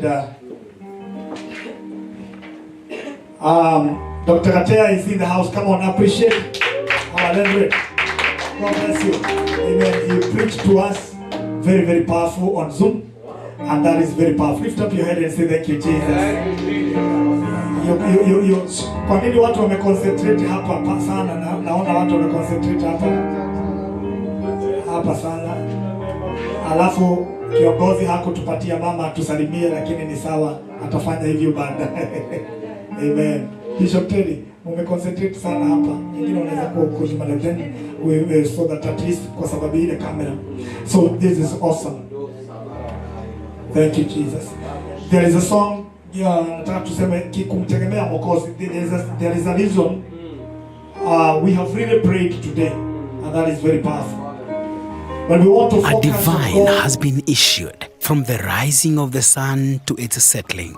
The Lord is gathering his generals, his anointed servants, for a time of apostolic alignment, prophetic impartition, and supernatural transformation. Now introducing the first annual International Apostolic Shift Summit 2025 in the United States of America, from June the 22nd through June 29th daily from 9 a.m. to 9 p.m. to be held at 32124 25th Avenue South, Federal Way, Washington 98003. A full 7 days of glory, worship, intense prayer. The PEFA, the General Overseer of PEFA churches, has landed. You are not clapping. Bishop Banda has landed. Come on, appreciate God for this. And then we have a man of God from Congo, Mambo Leo. He is here. I remember they are around. Okay, Bishop who preached to us, Juzi, Amwita Nani, Bishop David. Bishop David has landed. Also, he preached to us in the course of the week. Has landed. People have started coming. It's very powerful. Thank you, Jesus. Kumtegemea Mwokozi wangu kabisa, kuamini akipita na moyo. Yesu, Yesu, Yesu namwamini, nimepona kabisa. Yesu, Yesu, yunamani ahadi zake kweli, ninafurahi kwa sababu nimekutegemea. Yesu mpendwa na rafiki, uwe nami wangu. Yesu, Yesu namwamini, nimemwona thabiti. Yesu, Yesu yunamani ahadi zake kweli. So I'll invite Reverend Washira. He's going to make a prayer. Then after our Reverend Richard is done, we're going to give Dr. Katia just to also greet us. But because of the time, Reverend alifaa kusimama hapa saa 5:30, tumesonga kiasi. So we've been waiting and doing some things. Lakini tunataka kaneno liwe mbele. Lakini sasa maana umelanda, hatutakupeana kwengine. Hiyo tutakubali. So when you're coming, you come straight. Martin ametunyang'anya wewe asubuhi. But it is okay. Lift up your head and say thank you, Jesus. If you're blessed, thank you. Amen and amen. So Reverend Washira come and make a prayer, and then welcome the man of God. Reverend Richard is a senior pastor of Full Gospel Churches of Kenya, kule upande wa Nairobi. Na tunashukuru Mungu kwa neema. It's become my buddy, very close, and we thank God. Sasa Mama John, naona una smile hapo. Wapendwa wa Full Gospel hili na Elder Veronica, hawa ni mizizi ya Full Gospel. Tuna Mama Jerry, sorry Mama Jerry, today we don't have her.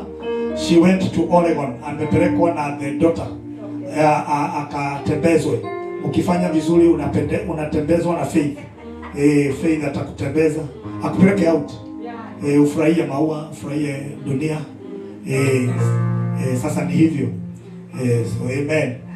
Munani hajapelekwa popote aseme. Tumpatie daughter. Hallelujah. Praise God. Amen. Bishop is saying that when you do good, your children will take you places. Hallelujah. Hallelujah. Praise God. Hallelujah. Praise the Lord Jesus. Are you alive this afternoon? Are you alive with the Spirit? Hallelujah. We are just about to receive manna from heaven. And no special food. Have you gone to a good restaurant? You don't just use these suits to eat. You tie something around yourself. You know. I take my family out almost every weekend. I say, hey, you can eat already. Make sure you are sitting up and ready for something good. Hallelujah. I want you to be positioned for something good. The man of God that is coming to minister is not your daily minister of the word of God. Is a man that God has anointed. Hallelujah. Amen. It must not escape you. The blessing must not miss you. Amen. I love Brother Ibrahim. Hallelujah. He comes from a place that I love. You know, I like West Africans. They know how to ginger for the word of God. Hallelujah. I want you to be in the Spirit. We'll pray 2 prayers. prayer items in preparation for this. Hallelujah. Amen. And the Bishop, allow me, with your permission, I've not seen flyers for the conference. Hallelujah. They're here now, eh? We are ready to distribute them, even to pay for some of them. Hallelujah. Amen. Even buy a bunch and say, I'm paying for this bunch of these flyers, and then I'm gonna pass them. You know what you pay for, you care for. Yeah. Amen. What you pay for, you care for. Yes. So grab a couple of them and say, I'm paying for this and I'm gonna distribute them. Hallelujah. And I'll be one of them. Amen. Hallelujah. Are you ready? Are we ready? I want us to pray 2 prayer items. Prayer number 1. Hallelujah. Prayer number 1. Hallelujah. We want to stand. We want to stand. You see, when men are not standing, nothing can happen. When men are not positioned, nothing can happen. Hallelujah. And we want to pray that coming this conference, we are standing. We are ready. Hallelujah. Amen. And it's coming from the book of Ezekiel, Ezekiel 2. And the Bible says, and the Spirit of God spoke to me or entered into me and set me on my feet. Because God wanted to speak to his servant, Ezekiel. The man of God had to be positioned by the Spirit of God. I want us to pray that GOC will be positioned in this nation. We position everywhere in this city for the entrance of the Word of God in this conference. Hallelujah. So that everyone that will fall will not fall on empty ground. That everyone that will fall on something that will come alive. Hallelujah. Amen. And therefore I want you to pray with me. Dear Lord Jesus, position GOC. We want to be standing on our feet. We'll appear active. The Word of God is coming to make us quick in the Spirit, so that everything that concerns this conference will not be mediocre, will not be lackluster, but will have the power of God. I just want you to open your mouth. Fungua kinywa chako. Mwambie Mungu akuimarishe, akusimamishe, ili chochote ambacho kinaonekana akisimame vizuri, kisimame vizuri. Neno la Mungu lifanye kazi ndani yako. Neno la Mungu lifanye kazi ndani yetu. Even in this commission, the Word of God will become so powerful. Even in the conference, Father, in the name of Jesus, we pray about, Father, what you did with your servant Ezekiel, it happens with us now going forward. We are standing up, our Father, the Spirit of God that raises men, the Spirit of God that puts men on their feet. Oh my God, spiritually, financially, oh my God, and every other thing. The Spirit of God, our Father, sets us up, oh God, the Word of God that is so sweet, establishes this commission, establishes the conference in the name of Jesus.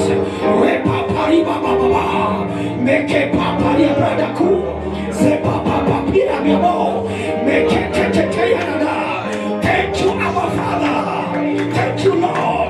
Even our beds are gonna be on their feet tonight. Everyone is gonna be on his feet in the name of Jesus. In the mighty name of Jesus.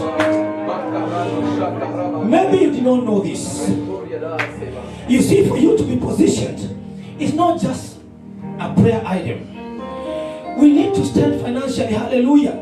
Have you ever seen somebody who doesn't have finances? He doesn't want to step forward. He feels out of place. Hallelujah. Amen. So I want the understanding that we want to be standing by the power of the Word of God, to be standing financially, to be standing spiritually, to be standing in everything around us, because we know the enemy likes to scatter us when something good is just about to happen. But this time around, he's defeated. Just raise up your hand again and say, Lord, I stand financially. Oh, I stand physically. I stand in the Word of God. I stand in every good gift. I stand in every good gift. In the name of Jesus. I stand in love. In the mighty name of Jesus. Yes, Lord.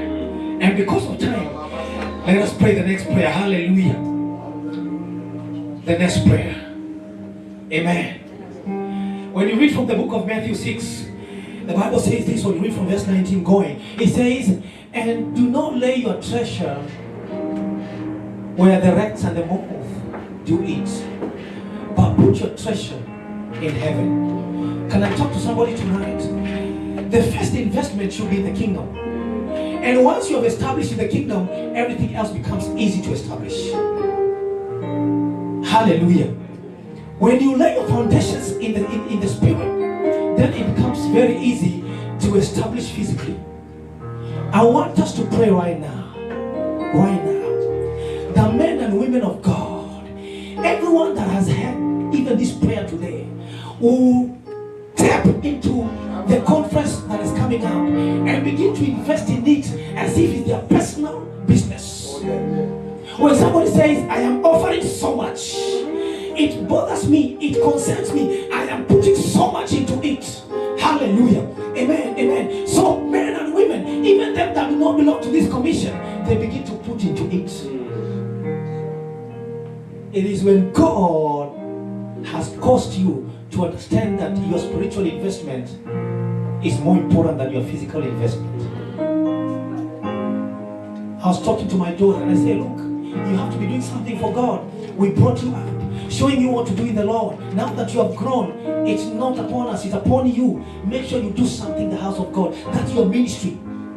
That is what you do for God. I want us to tap into it. Look, you can sacrifice, then deal it with God. Sacrifice and settle it with God later. That God, I am tapping into this commission. I'm tapping in this conference. I don't care. But the word of God is, do not put your treasure on the things of this world, but put it in the kingdom. Do you believe with me? Yes. Just rise up. Begin to tell God, Father, right now, enable me to put my treasures in you better than I've done in the past. Oh my God, Father, speak to men and women to begin to move their treasures into the heaven, Abba Father, even concerning this conference, concerning what you're about to experience in this state, oh God, in the name of Jesus. Father, empower us, oh God, empower us, Abba Father, that we may put Abba Father, Lord God, oh Father, into your kingdom in the name of Jesus. Abba Father, help us, Lord. Help us, Abba Father, in the mighty name of Jesus. Thank you, Lord. Thank you, Lord Jesus. Thank you, Abba Father. Thank you for doing it, Lord. Thank you because it's happening, oh Lord, in the mighty name of Jesus. Thank you, Jesus. Now, as I finish, there was a man of God called Jacob, and you know him very well. When Jacob realized that where he was, an angel was, he could not sleep anymore. He had to fight for his blessing. Reverend Mendel told us in the morning, and she said that the kingdom of God suffers violence, and the violence is taken by force. When God has sent his servant all the way from Nairobi to this place, he's not empty-handed. He's what he's carrying. Hallelujah. Yes, he's what he's carrying. And I want you to tap into it right now. I want you to be upstanding. I want you to be on your feet right now, so that we may welcome the men of God. Our minister tonight, that is Reverend Richard Muchangi, to come and share the word of God. But he will not just come like that. There's a way you struggle with your blessing. The Jacob style. Hallelujah. Amen. The Jacob, you will not leave me until you bless me. Hallelujah. You know, don't leave this place the way you came in. Amen. Just open up your mouth and begin to thank God for the servant of God. Say, make him a blessing to us tonight. Yes. Yes, speak it up. In the name of Jesus. And now that you have done it, I want you to put your hands and give an applause and thunderous shout, even as we welcome the servant of God. And better clap, hallelujah, in the name of Jesus. In the name of Jesus. Servant of God, we are honored to have you. Hallelujah. Amen. God bless. Just raise your holy hand to the Lord in Jesus' name. Oh, Sharabakotelida. I feel there is a lot of battles in the realm of the spirit, and devil is fighting this thing. We have struggled, we have got lost for like 30 minutes. We have the hundreds that is taking us to other places. And in my spirit, I heard there is a lot of battle. There is a force that was telling us we should not come. But finally we are here in the mighty name of Jesus. Just raise your hand and worship the Lord. Decree a mighty breakthrough. Decree every battle is won. In the name of Jesus, the conference will be successful. Every plan will go on well. Devil is fighting it. In the name of Jesus, there are a lot of attack in the realm of the spirit, but we are rising against all those kind of evil attacks. In the mighty name of Jesus, any agenda that is not the agenda of God, we destroy it in the mighty name of the Lord, and we decree the counsel of God shall stand in the mighty name of the Lord. The will of God shall be manifested. Yes, in the name of Jesus. Jesus said, every plant which my heavenly Father has not planted is gonna be uprooted. Now we are uprooting all the evil plantations of the devil. Makatayando sotobarada. Devil is aware of the breakthrough that is about to take place, of the sifting that is about to take place. He is fighting this, but we stand with the power and authority. We decree in the name of Jesus, victory is our portion.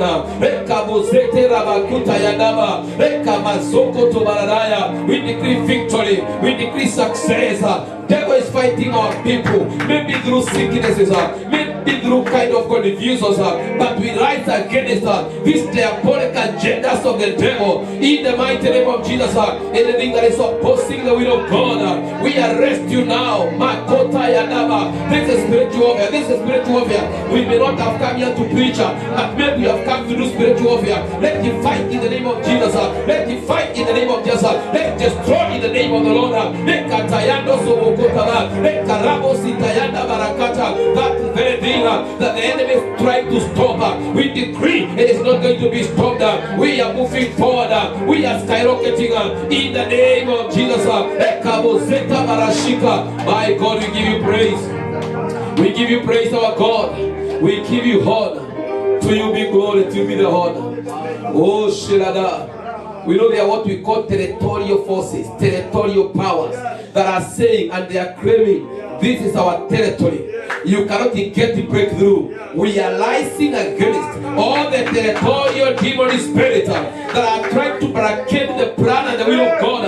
And we are decreeing in the name of Jesus, we are getting our victory. The strong man of this area, we arrest you now. Every strong demon, every hindering power, every demonic force that is standing to oppose the gospel, we rise against you now. We bring you down at our feet in the mighty name of Jesus.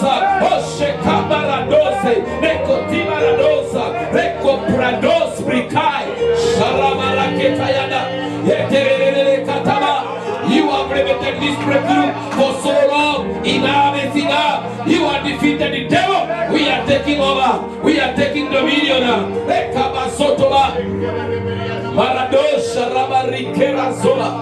We give you praise, our God. We give you praise. We give you praise. We give you praise.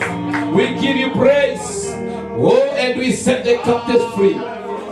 Makora da zita rabashika. In Jesus' name we pray. We can appreciate the Lord in Jesus' name.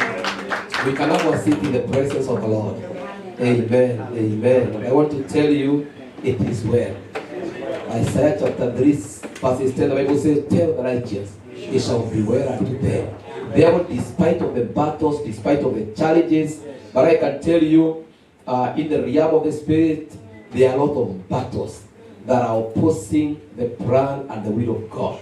And when you see a great opposition, it means there is a great breakthrough. It means there is something that we are doing. Devil cannot fight with nothing. If we are not affecting his kingdom, he could not be fighting. But when you see him fighting, it means we are in for a great victory. Praise the name of the Lord. Therefore, let us be encouraged in the Lord. And I know we are making it in Jesus' name. Doesn't matter the challenge, doesn't matter the obstacles. Oh, we are venturing into the realm of the Spirit. Hallelujah. And things are going to take place. There is going to be holistic victory that is going to touch the church, to touch the families, to touch our businesses, to touch our stages, even the people that we left back at home. There is a victory that is going to skyrocket to great levels. Praise the name of the Lord. So be on the move, and God is about to do great things. So I'm very much happy to the Lord. Thank you for our bishop. God bless you so much. Thank you for the entire leadership, the pastor, the bishops. You know, whenever I come here, I say there's a church of ministers. And I tell you, Bishop is very gifted, because pastoring pastors is not a joke. It's not a joke. That's a great grace. That's a great grace. And I want to tell you, you are a great leader, leading a great battalion in the mighty name of the Lord. Maybe to see my great friend, my college mate. That's tell you I'm not young. I schooled with him. Praise the name of the Lord. God bless you so much. God bless you so much. You're such a great man of God. I love you, and I know we are much together. Thank you for my principal. He taught me in Bible college. Now, even before we went to do our BA, he taught me certificate and diploma in Bible and theology. He's a man that laid the foundation for this journey. And I really thank God that we have connected, and we thank God for what God is doing. Praise the name of the Lord. Let me not continue mentioning every name, because if I start mentioning your names, nitashindwa nani nitaacha na nani nitahusisha. Maana nyote ni marafiki zangu. Nasikianga I am part of you. And that's all, this was something miraculous, because my plan was not to come this time. Lakini naona hata kwa posta Bishop ananiweka na haja niambia sasa nashindwa hii maneno. Sasa siku ya jambo nikasema acha nilipe ndege nikuje, kwani iko nini? Praise the mighty name of the Lord. And I thank God. I know it is for the divine purpose, and we are connected. Even when I'm in Kenya, I know you always give me the platform, we share the word, we minister together, and I always pray for this church. When I see these gentlemen, they are great men, they are doing great and mighty things. For the interest of time, lakini everything working together for good. In my church, huwa nataka tufanye mambo mengi, tumalizie na neno ili kuwe na take home. Praise the name of the Lord. So hata kama mnafanya tofauti, najua ninaweza upili, mfanye mambo mengine mpaka usahau uende na nguo.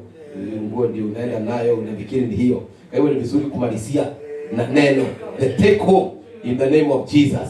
And I know God is very faithful. There is a season what the Lord has given me about supernatural breakthrough. And even when I saw the flyers for this week, I saw the word breakthrough. And I said, this is it. There is a breakthrough that God wants to bring to our lives. And this is holistic breakthrough that is going to touch every aspect of our life. And when you hear the word breakthrough, it means there is a war, there is a limitation, there is a barrier that needs to be broken through. You cannot talk about breakthrough when you're not fighting nothing, when you're not facing a war. Therefore, I've come to tell us there is battle. But the good thing, we are more than conquerors in Christ Jesus. And we are giving birth to revival. And in birthing a great revival, it takes time. We have to stand on our ground. The word in the book of 2 Samuel, chapter 5, verses 20. 1 Samuel, 2 Samuel, chapter 5, and verses 20.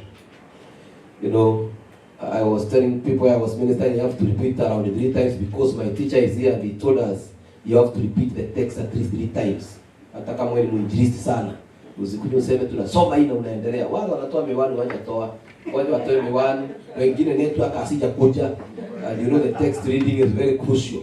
So you repeat at least 3 times. I'm a pastor to the pastors. I teach in Bible colleges. So, it is good and to repeat your text and your theme so that people can be able to get what are you ministering about. So we are talking about supernatural breakthrough. And this message is supposed to be a prophetic word. And also it's a prayer item that the Lord is giving us. Even as we are preparing for this oncoming conference, this is a prayer item the Lord is giving us. That now from today moving forward, we are continuing to pray for supernatural breakthrough.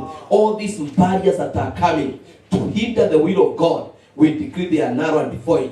But they are not going to go by themselves. We must stand on our ground. 2 Samuel 5:20, this is about David. So David went to Baal-perazim, and David defeated them there. And he said, the Lord has broken through my enemies before me, like a breakthrough of water. Therefore he called the name of that place Baal-perazim. This was about him fighting. And he went to the mountain. We have to go to the mountain. I'm happy when I hear about the chain fasting, about the prayers that we are making, because we have to go to the mountain. We have to be ready to fight. Jesus said, from the days of John the Baptist, the kingdom of God suffered violent, and the violent will take it by force. It is by force. You know, when we talk about to receive, the word to receive from the Greek word is called lapano, which means taking it by force. So you cannot receive if you are not ready to take it by force. We are going to fight for our victory. We are going to fight for this area. We are going to fight for our children. We are going to fight all these territorial governing powers. Because in the realm of the spirit, there is no vacuum. You have to create your own space. Praise the mighty name of the Lord. Every place is congested. And the unit is congested by evil powers, by evil forces. You have to penetrate. You have to make your way. You have to legalize yourself in the realm of the spirit. And that's why when David went up to the mountain, the Bible says, and David defeated them there. You are the one to defeat. God will use me and you to defeat the enemies. Anything that is standing against the will of God. And he's saying, the Lord has broken through my enemies before me like a breakthrough of water. You know, water is quite unstoppable. You know, water is a great force. It can break the houses. It can break the walls. It can, consume everything. Therefore, God is about to give us victory like that one over water. Yani upenyo kama wa maji. Vile maji inakujaga inafagilia, inafuta vitu yote. Nakumbuka kuna wakati nilikuwa kule Florida, wakati kulikuwa na hurricane, tukapita mahali ambapo hata ndege yangu ikachenjua mara 3, ikabidi tuende na gari for like 10 hours from Georgia all the way to Florida. Na tulipokuwa tunapita tukakuta mahali hiyo maji ilipita, hata miti imefunjika. Tulikuwa tunatafuta mahali ya kunywa mafuta, ya kuweka gari mafuta, tunakuta petrol yote iliinuliwa, hata matangi iko juu. Why? The force of water. And this is prophetic. Like the breakthrough of water, God is going to break through our enemies. Our enemies are not just human beings. It is anything that is standing to oppose the will of God. And our number one enemy is called the devil. Sickness can be your enemy.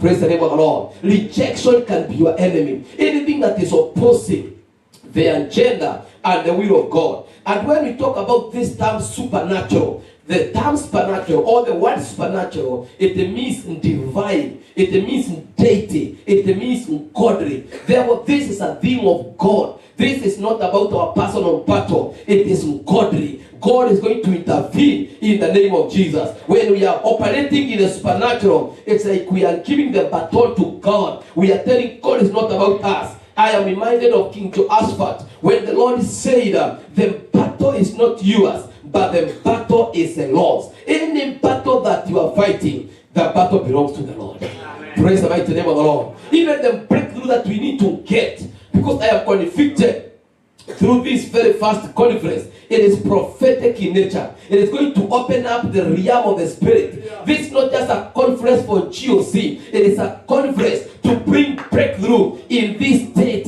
even in this nation, to bring breakthrough in our personal ministries, in our personal giftings. You know, I said when I was teaching about breaking altars in our platform, that there are people that are operating below their capacity. These people are talented. These people are gifted. These people, they have what it takes. When I see this great general here, when I see all of you here, I want to tell you, you are not where you are supposed to be. You are supposed to be in another level because you are blessed, you are talented, you went to school, God opened a door for you to come in such a nation like this. Therefore, you can do much than what you are doing.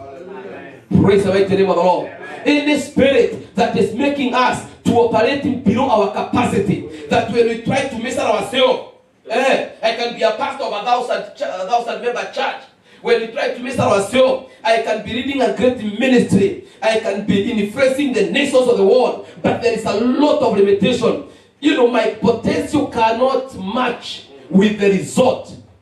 Praise the name of the Lord. You know, there is a time you look at yourself and you say, I can achieve great.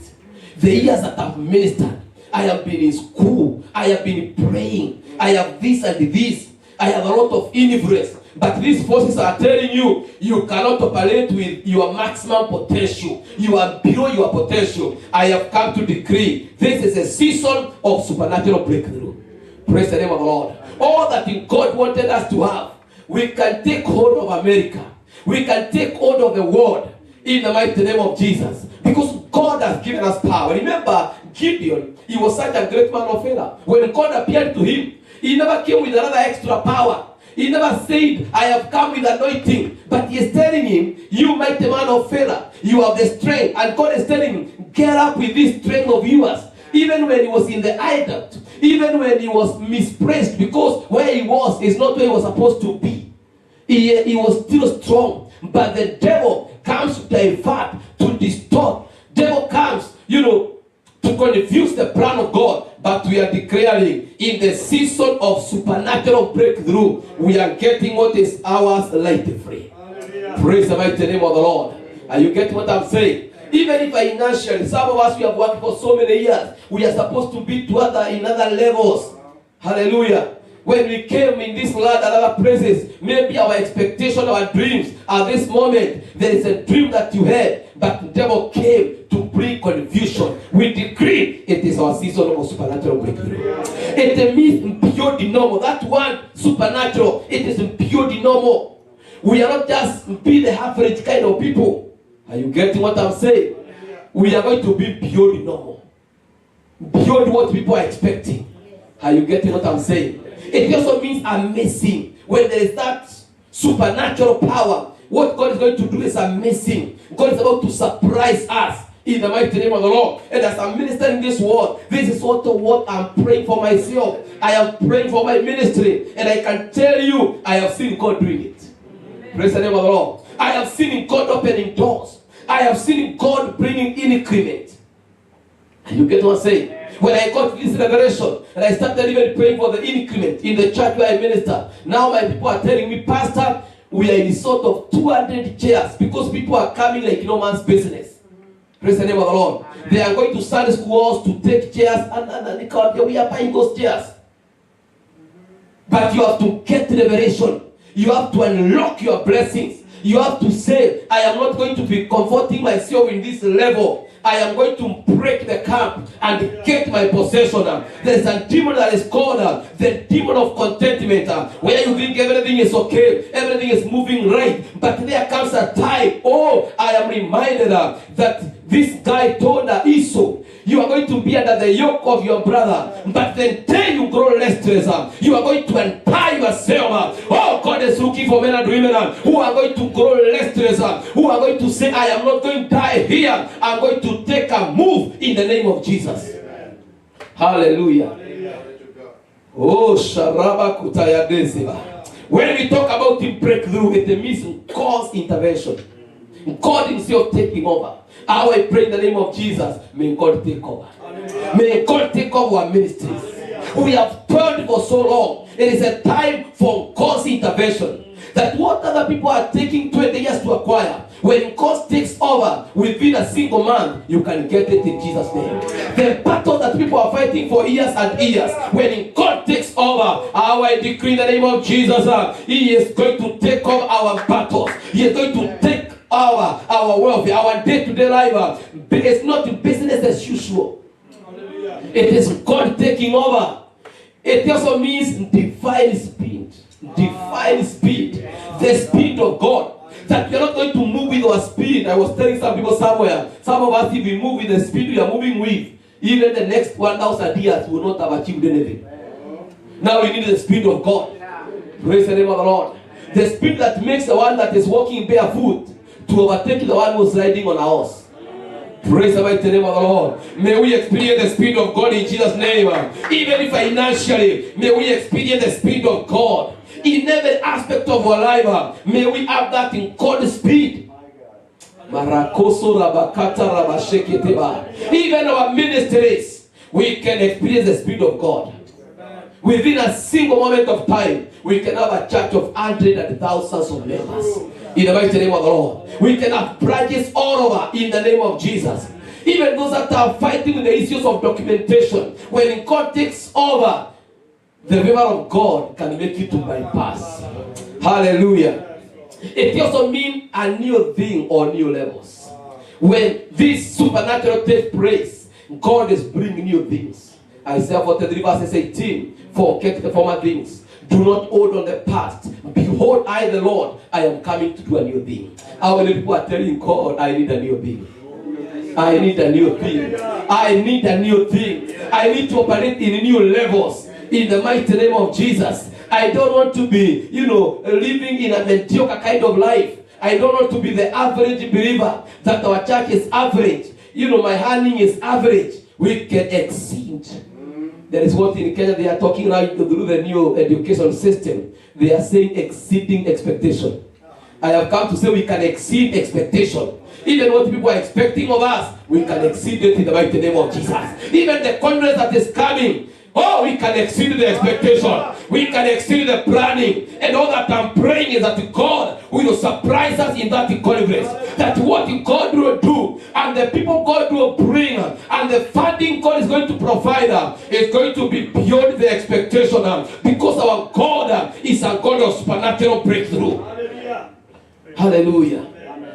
Oh, Shiraba Kataya. It means unusual. God can do it in an unusual way. Extraordinary way. Beyond human understanding. It is not about our expertise. It is not about our experience. It is not about our exposure. It's not about many years of service. But God can do it. The psalmist is saying, this is from the Lord, but it is marvelous into our eyes.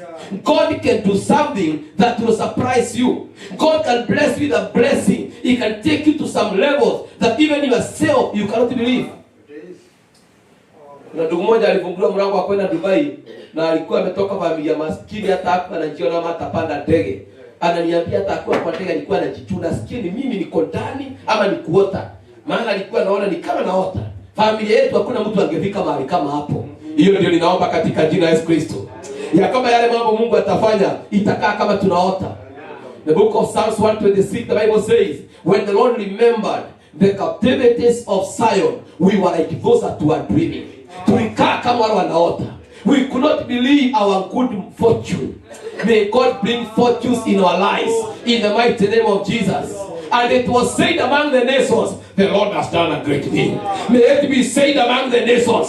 May you be a song to the nations. Let this church be a song. And the people will say, the Lord has done a great thing. The Lord has remembered this brother. The Lord has remembered this sister. In the mighty name of Jesus. It means unstoppable. What God is about to do, it is going to be unstoppable in the name of Jesus. Hallelujah. Nimeongea na watu ambao sasa kanisa zao zinakuwa ndogo, wanaanza kuambiwa shirika, mpange wale wa basa service ni kina nani ya kwenda saa 3 kwenda saa 4. Maana mkija nyote hatutapata mahali ya kuweka. Si tupate such a good challenge. Hey, tupate changamoto kama hiyo. Ambao tunaambia watu you have to register. Ni service gani uta-attend. You cannot just come and walk freely. We are going to block you outside. Maana tuko na shinda na space. Are you believing what I'm saying? You know we are teachers of faith. And we say, if you want to get the impossible, you have to teach about the impossible. Faith for the impossibilities. Yaani ile mambo inaonekana kama haiwezekani. Uanze kuaminia Mungu. Nienda kwa ndugu mmoja pale Florida, akaniweka kwa ofisi yake na hapo juu. Akanionyesha kadege, ananiambia hii is my dream. Is a servant of God. Na niambia hata sionyesha watu wote na kuonyesha maana wewe nimesikia wewe ni wa imani kama yangu. Hata jamii yangu sitawaonyesha maana watanichekelea. Lakini anasema hii ni ndege ya maono. Praise the name of the Lord. I'm saying he showed me that a picture of an airplane in his office, and he is telling me I am a man of faith, and because we have connected in faith, I believe God for my private jet. I cannot show everybody, but the people that we connect to, that we call it crazy faith. May you have a crazy faith in the name of Jesus. May we start believing God for the supernatural. That this church can hold a land that is more than 100 acres here. I'm not talking about 2 acres. I'm not talking about 5 acres. You can own more than 100 acres. Where you can have a Bible school. Where you can have many other kind of programs. Where people will be flying with their helicopters. And landing there. Hey, it is possible. Because the Bible says, to those who believe, all things are possible. All things are possible. And if you can conceive it in your mind, you can receive it with your heart. Anything that you can conceive, you can receive. Anything that you believe about and talk about, it is achievable. Praise the mighty name of the Lord. So we decree a supernatural breakthrough. We decree the greatness of God. Psalms 18:33, the Bible says, He makes my feet like the feet of a deer, and set me on my high places. May God give us the feet of a deer. May God set us on our high places. The praise of dominion, the praise of authority, in the mighty name of Jesus. Where we are going to be. You know, this morning I was praying and God was giving me a word, impactful. He was telling me, in this generation, we need to be causing impact. We are not just living for the purpose of living. We are not in America just for the purpose of saying we went to America. But we need to live an impactful kind of life. We need to shake up. We are movers and shakers. Let the world know that we existed. May we touch lives in the name of Jesus. May we transform lives in the mighty name of Jesus. May we cause an impact in this generation. He teaches my hands to make war so that my hand can bend a bow of blows. May God teach your fingers on how to make war. Praise the mighty name of the Lord. Because we are in the warfare. And in Psalms 18:29, for by you I can learn against a troop, and by my God I can leap over war. By God we are going to learn against a truth. We are going to leap over our war. Let me just give you some few statements because we have time again and again we are going to minister. When we talk about supernatural breakthrough, it means when the impossible becomes possible. When the impossible becomes possible. What people are classifying as impossibility, they are becoming possibilities. Luke 1:37, the Bible says, for within God nothing shall be impossible. With God, all things are possible. Every mountain we can climb in the mighty name of Jesus. And this is not about us. It is about God Himself. It's about God taking over. It means winning every battle. I release the anointing of winning every battle in the mighty name of the Lord. The mental battles, the physical battles, the health battles, any battle in our lives. We decree we are not going to lose a single battle in life. You get what I'm saying? That the doors are going to open. We are not going to be rejected. Any door that I will knock, it has to open. I'm not a kind to be rejected. I go in the power and authority. I go declaring and decreeing. Hata kama ni wakubwa wamekalia kwa viti fulani, natangaza ninapasua, ninapenya. Na naenda na mamlaka. Na naenda nikishukuru, nimejibuliza of late. Ile jambo kubwa naombea, naanza kushukuru hata kabla itendeke. Naambia God, you know, already you have done it in the realm of the spirit. Therefore I'm thanking you. I bless you. We end up Pasaka Congress in our church in the month of April. And we end prayers. Na tukafanya maombi ya kuomba na kufunga na hata kesha. Na tukua kesa moja ya kuombea hiyo conference. Nikaambia watu, after this conference, maana Mungu atashuka, God will come in a very special way. We are setting 2 days for celebration. One will be a kesha, which will be a celebration in kesha, where we are going to worship and praise 2 hours non-stop. And after that Friday or Sunday, we'll have a rally where we are going to dedicate it in worshiping and praising God, thanking Him because He has ministered in the conference. And the moment I'm making the announcement, Atujansa conference, it is by faith. And I want to tell you, because we had a pastor from Tanzania, the conference went beyond the expectation. God came tremendously. People received the power of God. I saw the day of Pentecost, how God did it, how people are filled with the Holy Spirit. And I told people, you know, we say in Antipas, we are going to have our 2 days. So we had powerful days in a Kesha and on a Sunday to celebrate, to thank the Lord. And what God did in a celebration.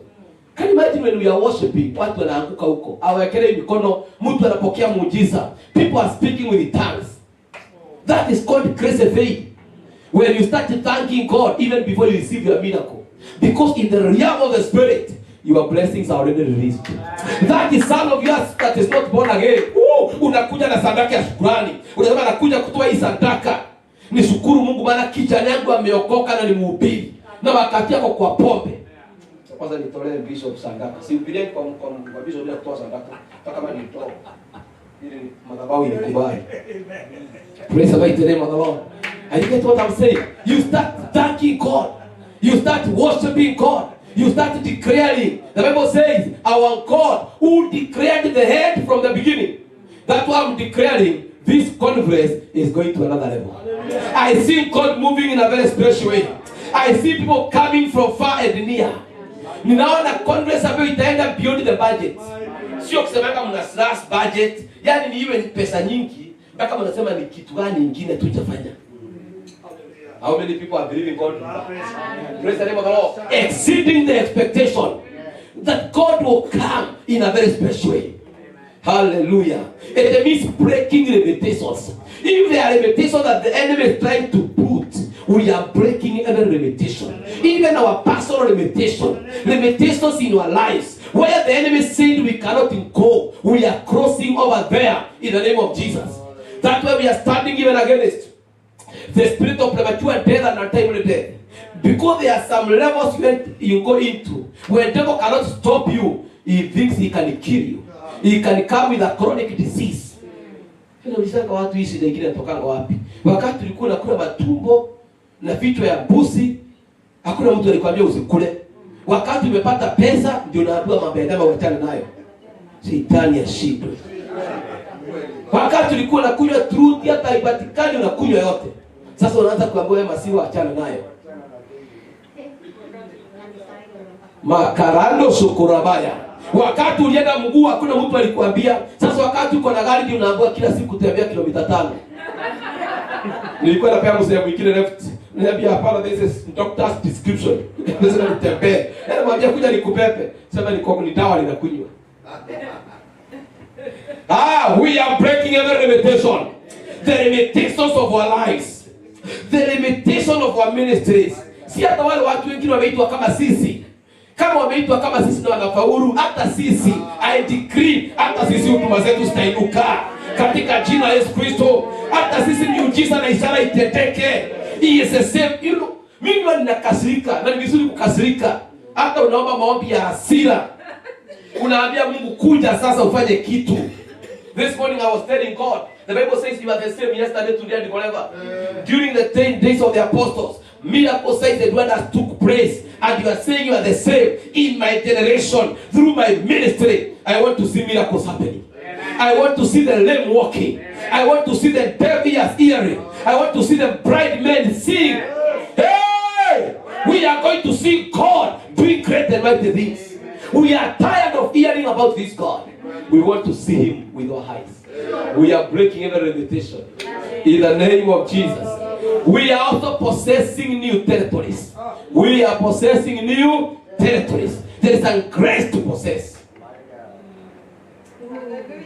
We cannot settle for anything less. We cannot settle for anything less.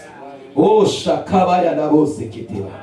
Raboshi. Let's just start. We cannot finish this. This is powerful. This is strong. In the name of Jesus. That dose is now. Oh, Rakibaya dose. I want us for a few minutes. We pray a prayer of breakthrough. We are breaking through for our lives. We are breaking through for the purpose of the only coming Congress. And I have told you, I have experienced some great battles. Hata hiyo kupotea tumepotea. Nikasema this is devil. Na nikasema hata sichukui simu because I'm driving, I'm following the GPS, I'm doing this. I said no. Kama Mungu alisema tutafika huko. Hata tukifika ikisema grace, kile umeamua kitatendeka. Ni lazima kitu. So I know it's a battle. I know it's a battle. Devil was opposing that we will not get to this place. Devil has inflicted people with the sicknesses, with the challenges. Just raise your hand and declare, it is our season for breakthrough. It is our season for breakthrough. We are breaking through limitations. We are breaking through the barriers. We are breaking through the obstacles.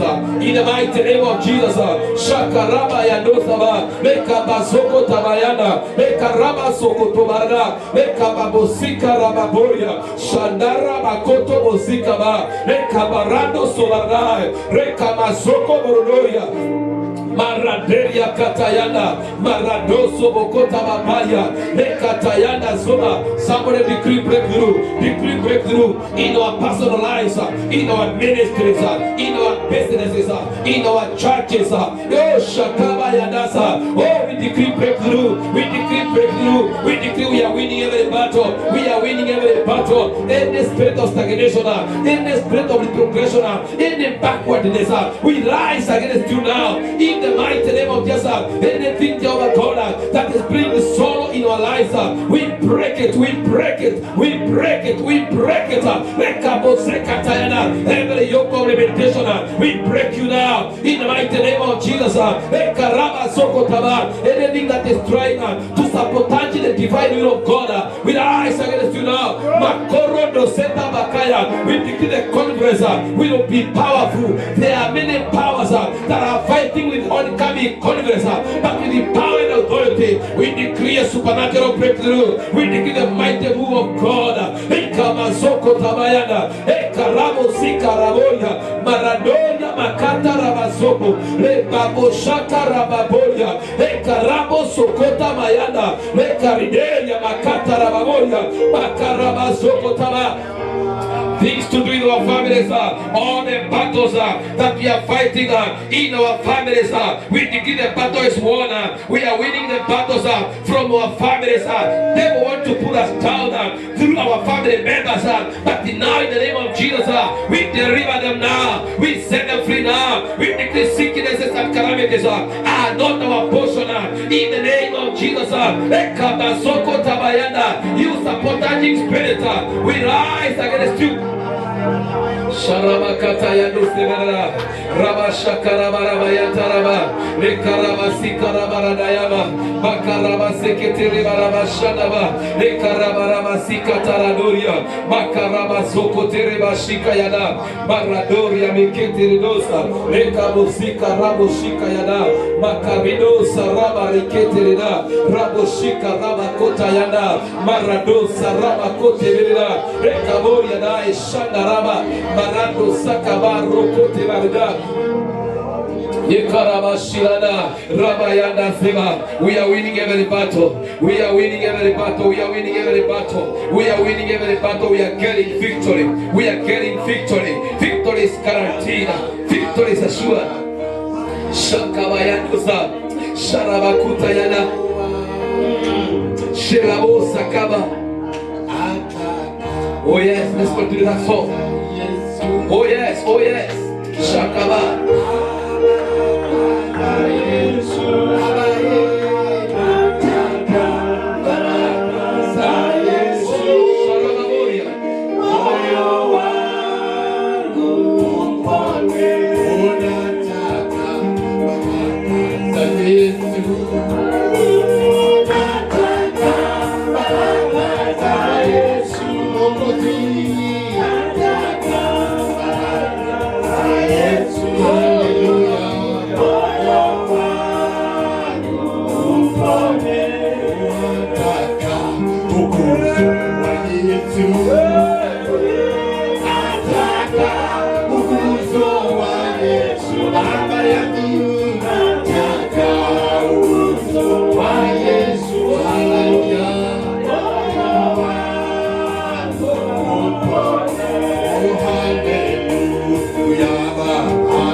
Oh, Shalabakira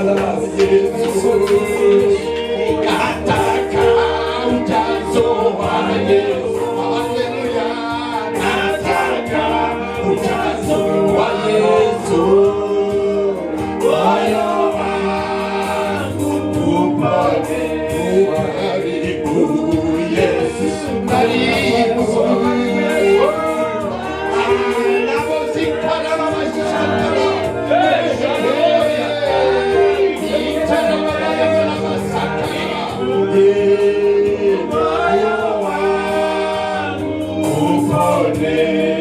Hallelujah, hallelujah. Lord is doing it. Lord is doing it. There is a mighty breakthrough.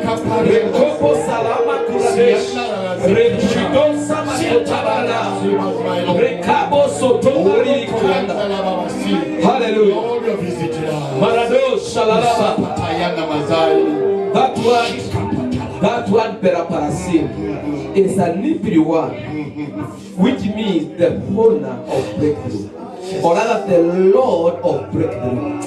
The Lord of breakthrough. We are decreeing the Lord of breakthrough, the owner of breakthrough. Anything that is sabotaging the will of God for us, we are breaking it down. And listen to what I've said. Especially those that are here and those that are watching us online. You are talented and you are gifted. What you carry is great. But the manifestation, the end result, they are very minimal. We are declaring our maximum potential. This thing of operating below our ability, we refuse it in the name of Jesus.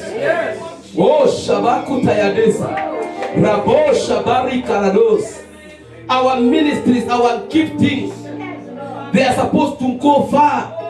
We are supposed to be at the far and wide. We are supposed to be touching the nations. We are supposed to be causing an impact. By now we need to be known. We need to be recognized. But this spirit of stagnation, this spirit of backwardness, retrogression, stagnation, we rise against it. Yes. And I'm feeling this. There are people here that have been fought even from the families. Yeah. When the devil sees the potential that you carry, the battles are coming from the family. When you look at your siblings, when you look at your children, they are battles. Your spouse, they are battles. Oh, we decree now is enough. Shakabo Rodazika, Raboso Bokotabaya, Rekrabo Soprihanda Rabashikra, Rapura Kopo Zeta Baradai. That on one side we are smiling, but on the other side we are crying, we are suffering. We decree it is coming to an end. Mwisho wa mateso ufike sasa. Tunakumbukwa pamoja na jamii zetu. Tunakumbukwa pamoja na watoto wetu. Bwana analeta ukombozi. Shaka bayando seba. Rabosha raba kutayane. Rekopo satabarada. Hii roho ya kuanza mambo na tunakosa nguvu ya kumaliza. Uyani unaanza jambo, but there is no power to finish. There is no power to complete. You know that's a demonic power that is saying you cannot finish. Wakati unafikiri unafaulu, ghafla binifu mambo yanatendeka, inaturudisha square one. Tunakataa. Oh, shakabayana ba. And we are fighting for a victory. Shekabarado sibilida. Rabo shabaka tayana. Rabo sharaba katilana. And let me tell us, kile unaona tunapigana nacho kwa maisha yetu binafsi, hiyo vita ndio inakuja hata kanisani. Kama kuna spirit ya stagnation in our personal lives, in our families, hata tukija kwa kanisa, tutajiuliza na tunajaribu kuweka nguvu nyingi hivyo, what is not happening? Na ndivyo tumeomba. Let me tell you this church, kama ingetendeka kulingana na uzito wa maombi yenu, mnafaa kuwa mbele sana. I know your prayers. I know your prayers every day. Yani kama victory ingekuwa na mishari na hiyo maombi, tunafaa kuwa tumepaa. Tunafaa kuwa tumeenda kwingine. That kind of research that I always see, even the prayers are researched. The points are very powerful. kuna watu wamesomea, wameitabakari. There is a revelation.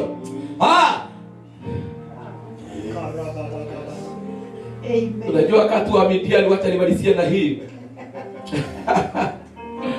Kuna pepo ambayo ilikuwa inangojea Waisraeli walime, wapande, walimie mahindi ama ni mazao yao na ngano, lakini wakati wa mavuno Shetani Midian ndio wanakuja.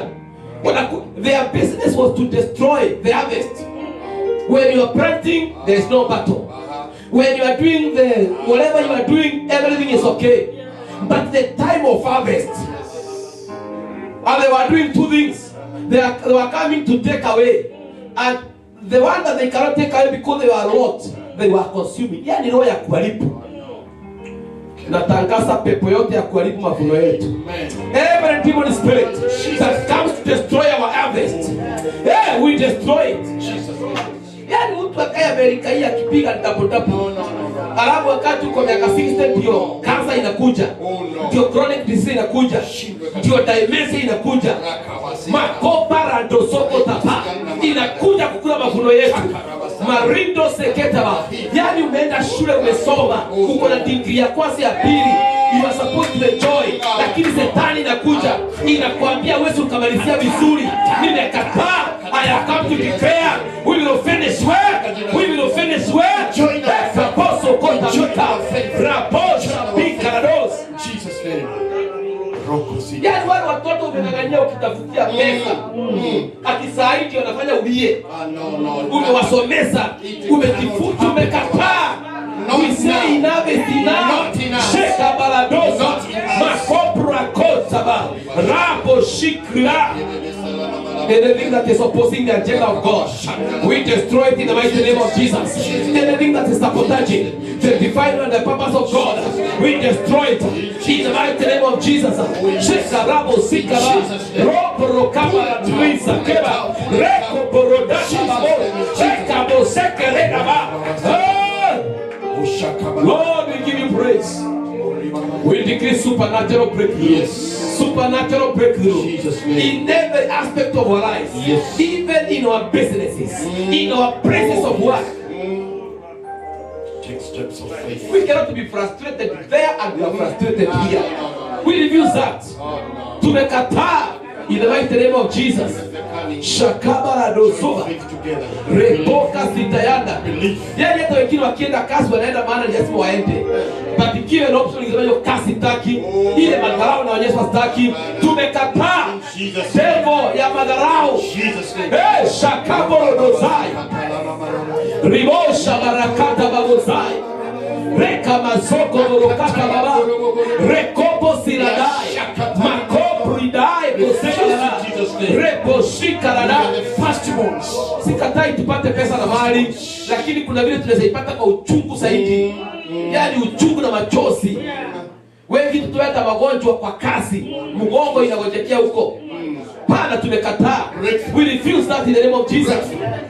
When breakthrough comes, things can learn effortlessly, without a lot of effort, but abundance will come. That is what we release in the realm of the Spirit. That is what we release in the realm of the Spirit. In the mighty name of Jesus, we decree growth, even of our churches and our ministries. We are going to grow vertically and horizontally, numerically, financially, development-wise. Yes, in the name of Jesus. Shaka barados, reka mazoko taras, reko pradas, let our harvest cars. Yes, in the name of Jesus. It is now harvest loading, harvest loading, harvest loading in every area. Harvest loading, harvest loading in our church. Harvest loading in our business. Harvesting loading in our families. Harvest loading, loading, loading, loading, loading, loading, loading, loading.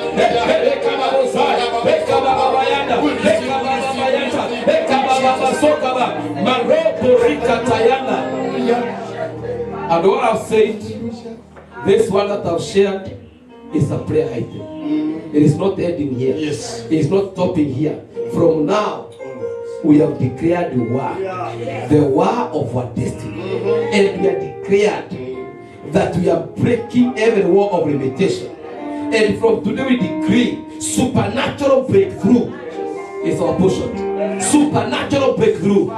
Things are going to work. Hey, things are going to work. God is commanding people for our head. The Bible says kings and queens will rise up, carrying gifts to give you. In the mighty name of Jesus. May that be our portion. In the mighty name of Jesus. And listen to this. Anyone who is sitting on your blessings, they are locating you now.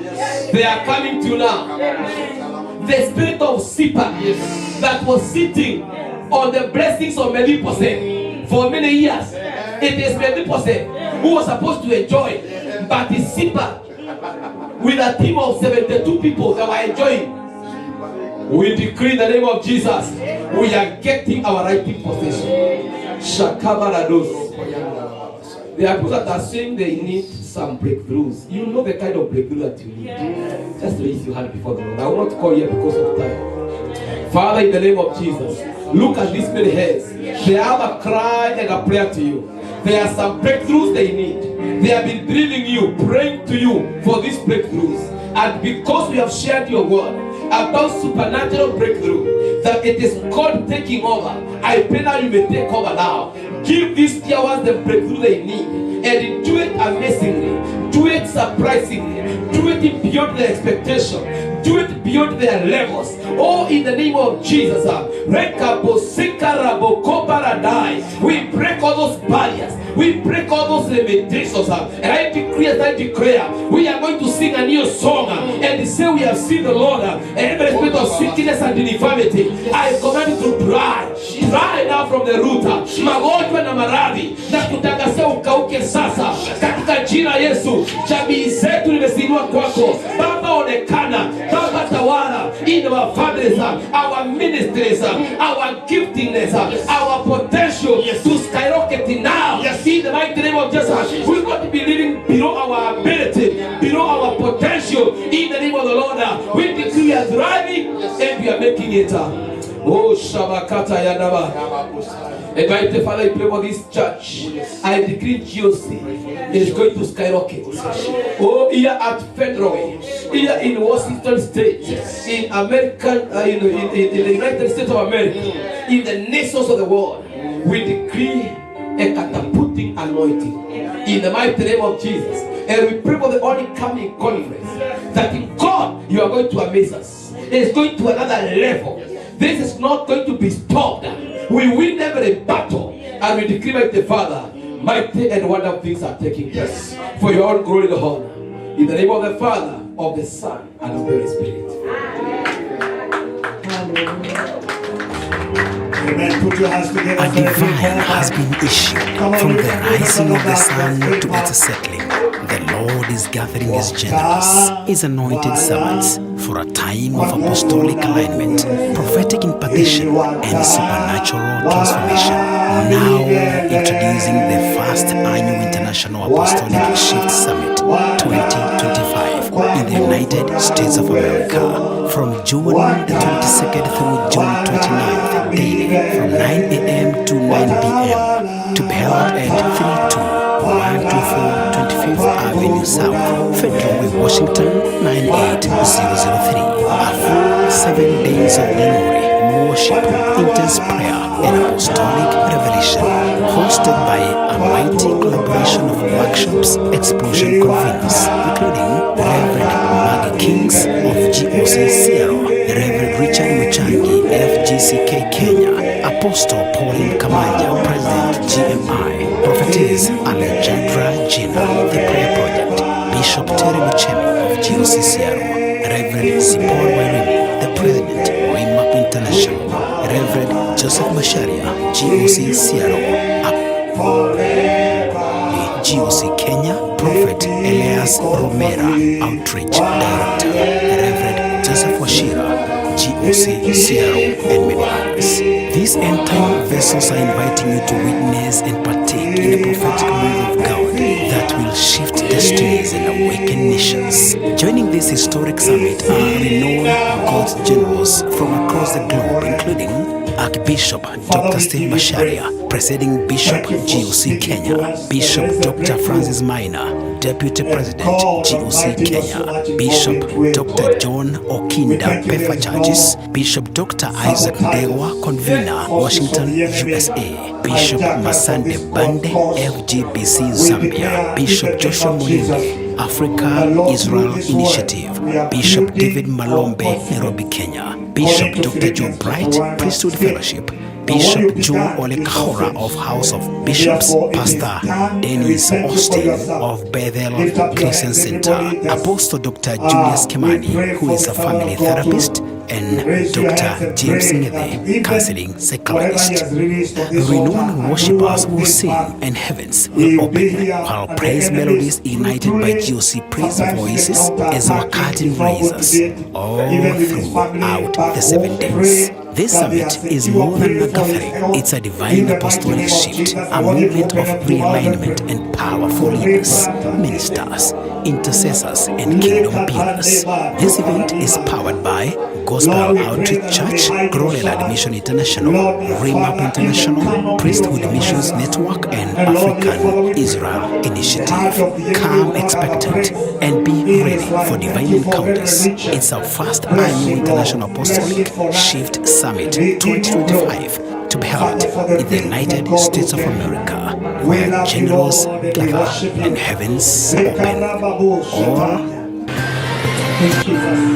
Much respect, everybody should be ready. Put your hands together, we celebrate the King of Kings.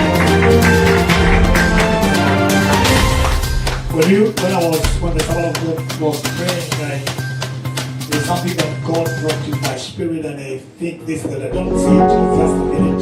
you are watching Be upstanding. Pacific We're going to do Waves it because of Television, this anointing and grace. USA, a place of nourishment. During this conference, we've been praying that people will honor their marriages. Pacific, And I say that every Pacific Ray. giving your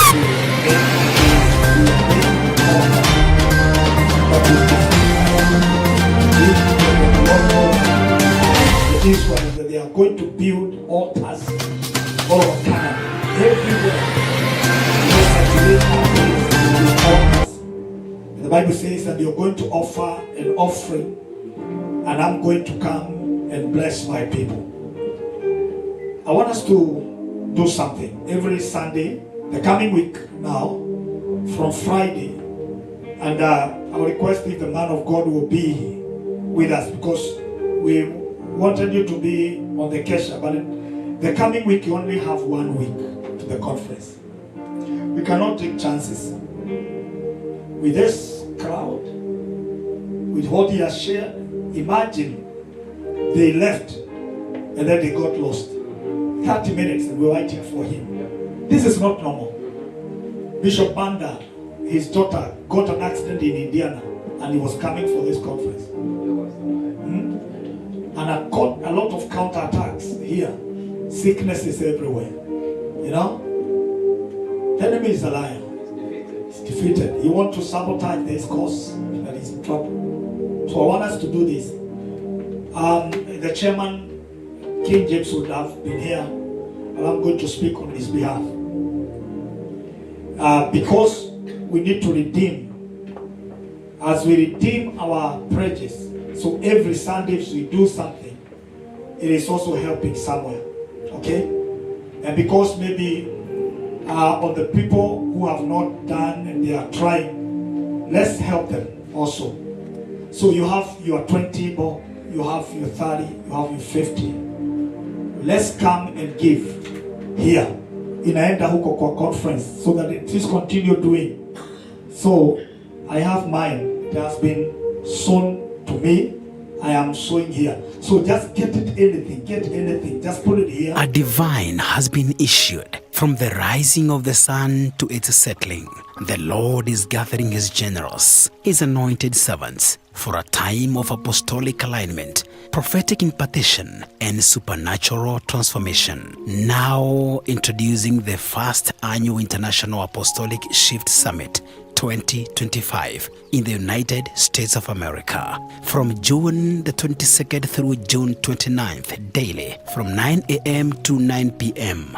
to be held at 32124 25th Avenue South, Federal Way, Washington 98003. A full 7 days of glory, worship, intense prayer, and apostolic revelation. Hosted by a mighty collaboration of workshops, explosion conveners, including Reverend Maggie Kings of GOC Sierra, Reverend Richard Muchangi, FGCK Kenya, Apostle Pauline Kamanja, President GMI, Prophetess Alejandra Gina, The Prayer Project, Bishop Terry Muchemi of GOC Sierra, Reverend Zipporah Wairimu, the President, Remap International, Reverend Joseph Masharia, GOC Sierra, Apostle Apollos Kithinji, GOC Kenya, Prophet Elias Romera, Outreach Director, Reverend Joseph Washira, GOC Sierra, and many others. These end-time vessels are inviting you to witness and partake in a prophetic move of God that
this Friday, let's really commit it for the conference. Every day we have Zoom, but this Zoom this coming week will be great, powerful, and God will bless us.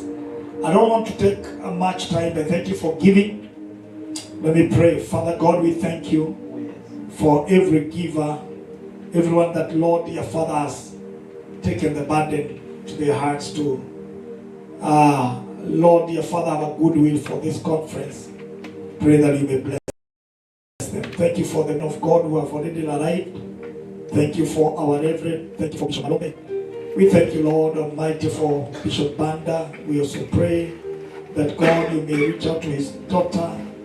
And God, we thank you for rescue. Thank you for Bishop Okinda, who has already arrived. And thank you for the many others who are already here. Thank you for the man of God, Mamboleo, and many others that are already coming. Pray the Lord may bless them. Thank you for our bishop who are going to be arriving on Friday, 20th. And we pray that Lord may bless them. Thank you for Bishop Moringe and the people coming from Israel. We give you praise because this will be a great time in your presence. Bless them that has given. In Jesus' name we pray. We have our Bishop Ben is in the house. Come on, put your hands together for Bishop Ben. This man God shared powerfully on Sunday to encourage us and give us wisdom. It was very powerful. So I don't want to take much time because we are behind our time. It's already almost at the other services. There people will be starting and arriving here. But I want to request Dr. Gatea just to come and say hallelujah and just greet us. Amen. How many have been blessed? Yeah, I've been blessed. I was almost feeling that our elder Ibrahim, he would do, but now you need to understand Swahili. I was thinking for him, but yeah, he comes from Sierra Leone. Yeah, great man of God together with his lovely wife. They are really committed on servants of God on this altar. But I know you've not lost. You've in the network, okay? Yeah, it was okay.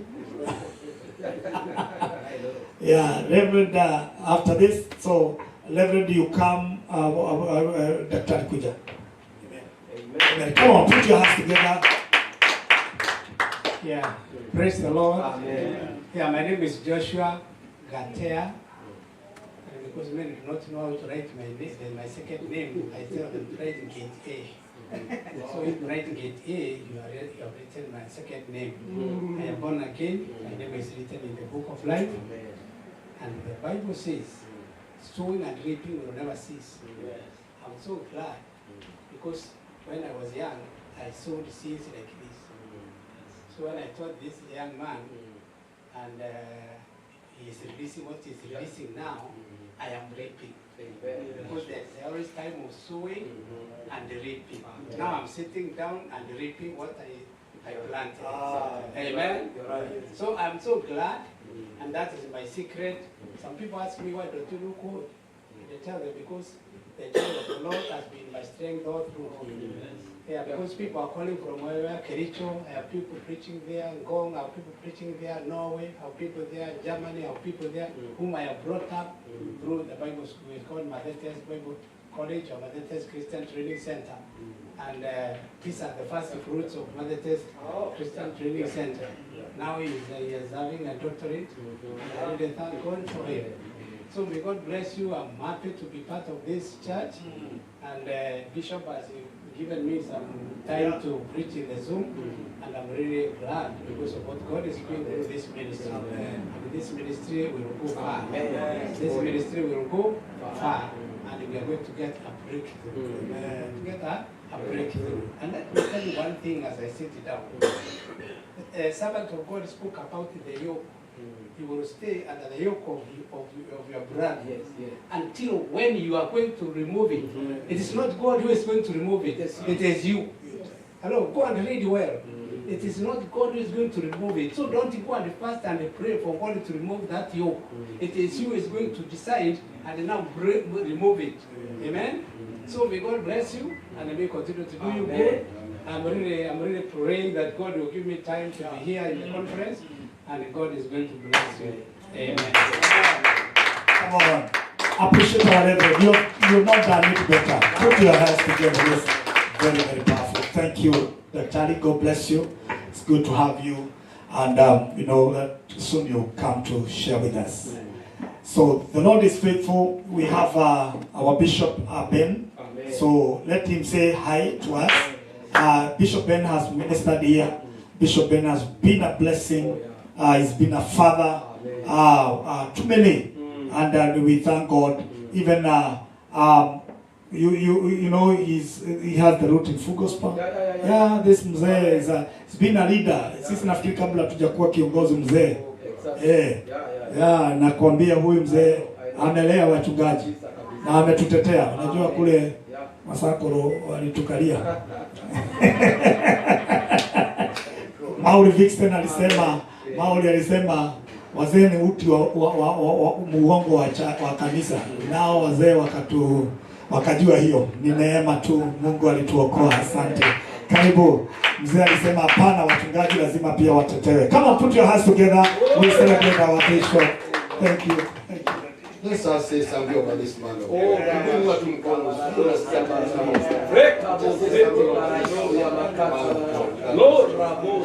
in Washington, you are waiting for a breakthrough. Use this vessel as the places see, oh God. The nations of earth shall hear the sound and with the wisdom from this great man. Lift him higher and higher in Jesus' name. Amen. If there is someone I respect in Washington, this great man of God, Bishop, take my words. I see you have nothing. You know, I was praying for you, and when I saw it, when I remember that word prayer, you're always in my heart. I know Washington is going to have a step towards the right direction through your wisdom. I'm humbled even to be here. When you see me coming several here, every time I owe something. And this morning I could sit down. I tried to sit, I tried to look aside, and I had to blow from my microphone because I felt I was so connected. Sorry for that, I didn't ask for permission. Number two is that men and women of God, I'll be happy one day to be found in heaven. And I'll be looking behind like this. I'll be carrying Kongojo. What do you call it in English? The shepherd's staff or rod. And I'll be moving towards where Christ will be seated. I will say to him, this is the rod shepherd that you gave me. This is the flocks that I led. And I'll be looking behind. I will see our mom somewhere, and atakuwa nyuma yangu na mbele yangu, wherever it will be. It will be my joy to be in heaven forever and ever. Amen. When I look at the sacrifice you are doing, it moves me to say, my Lord, enable us one time to be in heaven and enjoy what we are seeing here. Amen. Not only on this earth, even in heaven. Amen. I'm humbled even to be in this house this morning, and I can't forget his word. That when we sit down and listen, the best way to receive a revival, as man of God was saying, is number one, to position yourself where Jesus is passing by. I've been reading the Bible, and most of the times, those who receive their miracles were those who aligned themselves. Either Jesus was passing there, or they were brought to Jesus, or they came to Jesus. But those who never aligned themselves with Jesus himself, they never received their miracles. So now is the time that God has given us a chance. We are now waiting for this wonderful meeting. Let's align ourselves by being at the place of where others are and where Jesus will be. For those 4 or 5 days, I believe, Bishop, you cannot sacrifice all this and then miss Jesus in that hall. Hata yule mama alikuwa mgonjwa, the lady who was oozing blood coming out of her for 12 years. When she heard about Jesus, she knew Jesus was passing here, and she sat by the roadside. The man who was blind, he went where he was supposed Jesus was passing by. Zakayo, lakini Zakayo wa Kenya. Zakayo was also alienda akapanda mti. He knew Jesus was passing by, and many more others. When you align yourself where Jesus is passing by, you must receive your miracle. For those 5-6 days, align yourself by being where Jesus will be passing by. And then when you do that, raise your voice. The first speaker will be speaking on this conference. Like today I said, kama kuna mgeni anakuja in this church today, God speak to me. Amen. As I say me, I was only referring to you, but I said personally, speak to my soul. When you be coming for the next 3 years, I wish I'll come the same and give you a testimony of what the Lord has told me about us and me. I never pray in my church and say, barikiweni. Who anasema barikiwe, including me. Not disassociating myself the blessings, and I say mbarikiwe, but I say to barikiwe, including myself. So I take what you said, prophet of God. I believe that in 3-4 years to come, the year 2027, or the elections back in Kenya, if others come in this country and support ministry, I'll be one of those reliable men in Kenya, and maybe in Sierra Leone and other places, supporting the work of God. Those camps, medical camps, and all the others, I want to be, but if the Americans can do from this land, they are able to work and God blesses them divinely. I'm waiting for my divine time. I must support the kingdom. That time I'll not be able to speak fluently as I'm doing. Through the actions, I believe I'll do something globally to impact the kingdom from what I've received today. I believe in receiving and walking with it. I'm running with that. God bless you and remember that. Baba yako ni nani? Mungu. Baba yule pia alisema alikuwa nani Kenya? Moi. Baba yako si Moi. Baba yako ni nani? Mungu. Amen. Amen. You are not clapping, you are just Baba yako ni Mungu. That's very powerful. What an encouragement. We thank God for you, my bishop. You're just a blessing. And when we see mzee hapo, nasikia vizuri. When I saw you kiingia nikajua basi. Sasa wanawake wazee hawa wana neema kubwa. I was looking for Wakemina mzee kabla before he left. I was trusting God that I will see him, and I did my effort, but there's somewhere he spoke a blessing. How wazee hawa? My goodness, they carry a lot. It's a lot of treasure, and thank him for becoming a blessing even to my life. Yeah. You know, Yeah. when we were in Bible school, when you were with him in school, he may not tell. I was so down financially. So down some years back. And I don't know what led to him. I can hear Bishop. I went to the Kansan one Sunday. He was among the 2 or 3 who were driving. He had a RAV4. He was coming all the way from Nairobi with a RAV4. So I wanted him to pray for me for the grace. But I didn't know what to do in the church. Nipige magoti aniombe. And my flocks are there. What happened is that tukakuwa nafasi ya kuhubiri in the Bible school. So his day of preaching, I made sure I knelt down. And niwekelee mkono for the growth or for the grace of growth. Amen. And from that time, I received an invitation. Him. Because I couldn't let him lay his hands and I would charge the prayer of the other people. But in school, in class, I was almost the oldest in the class. I know the BA. But he laid his hands on me. And from that time, I received your grace. So when he's standing here, I just feel the same to receive. You are in for a blessing, my dear. Just expect it na useme mimi si. Wengine wataona hiyo, waona hiyo, wengine sijui ni gani, but wait for God. I'm telling you 2025 hii mkutano will change it. Amen. Come on, put your hands to the most powerful word. I want Mama to say hallelujah to us. Mama, kuja utusalimia. This is the latest citizen we have. Amen. Ni mama ya Reverend na Elder King James. Blessed and anointed.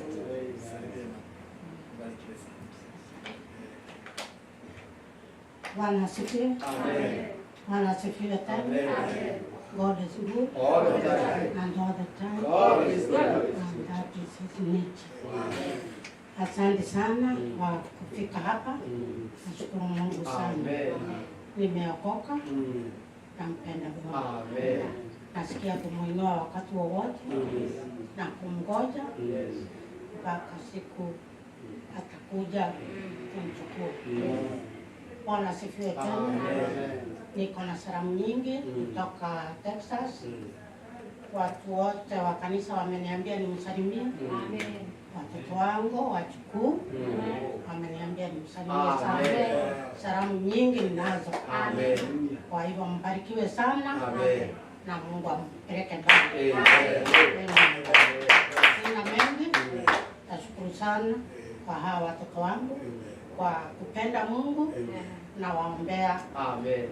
Wafike wampende mpaka aje. Na hata nyinyi ni watoto wangu. Wengine ni ndugu zangu. Mpende Mungu sana. Umuishie Bwana. Kwa Mungu kuna baraka na faida yote. Mbarikiwe sana. Barikiwe sana. Mom has come to graduate. She has come to graduate. Amekuja ku graduate. Apewe degree. Asante mama. Barikiwe sana. Amen. Come on, appreciate her. So mama, we love you, and that's a blessing. We have, there is something I wanted maybe, okay, Elder Justin together with Mama Priska, did I say? I've just received again that they have fulfilled their pledge, and we continue to pray for Mama Priska, as I said, and God is really doing great to them. Today I've not known where Vice Chair is, Mrs. Kiari Kinero anaweza kusema sasa. Ulipewa salamu na mama? I thought she was behind me. Akavanish kwa njia. Yeah, she's okay. But she's okay? Yeah, kabisa. Labda atakuja second service. Watu wengi hata Pastor Judy wote, they are coming to the second service. Now today we also have our Reverend Joseph. Reverend Joseph is going to come, and also you asked for friars. Friars are here. Friars are here. We're going to produce more. This is a portion, evil. So you're going to pray for those friars, and pray for the t-shirts and those what do we call them? There's a choir. Na bahasha hizo, do you have those? Do you have any new envelopes? Okay, kuja zilete tu. Aombee hizo hapa.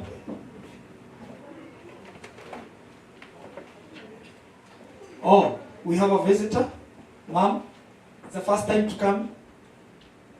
It's the first time to salimie.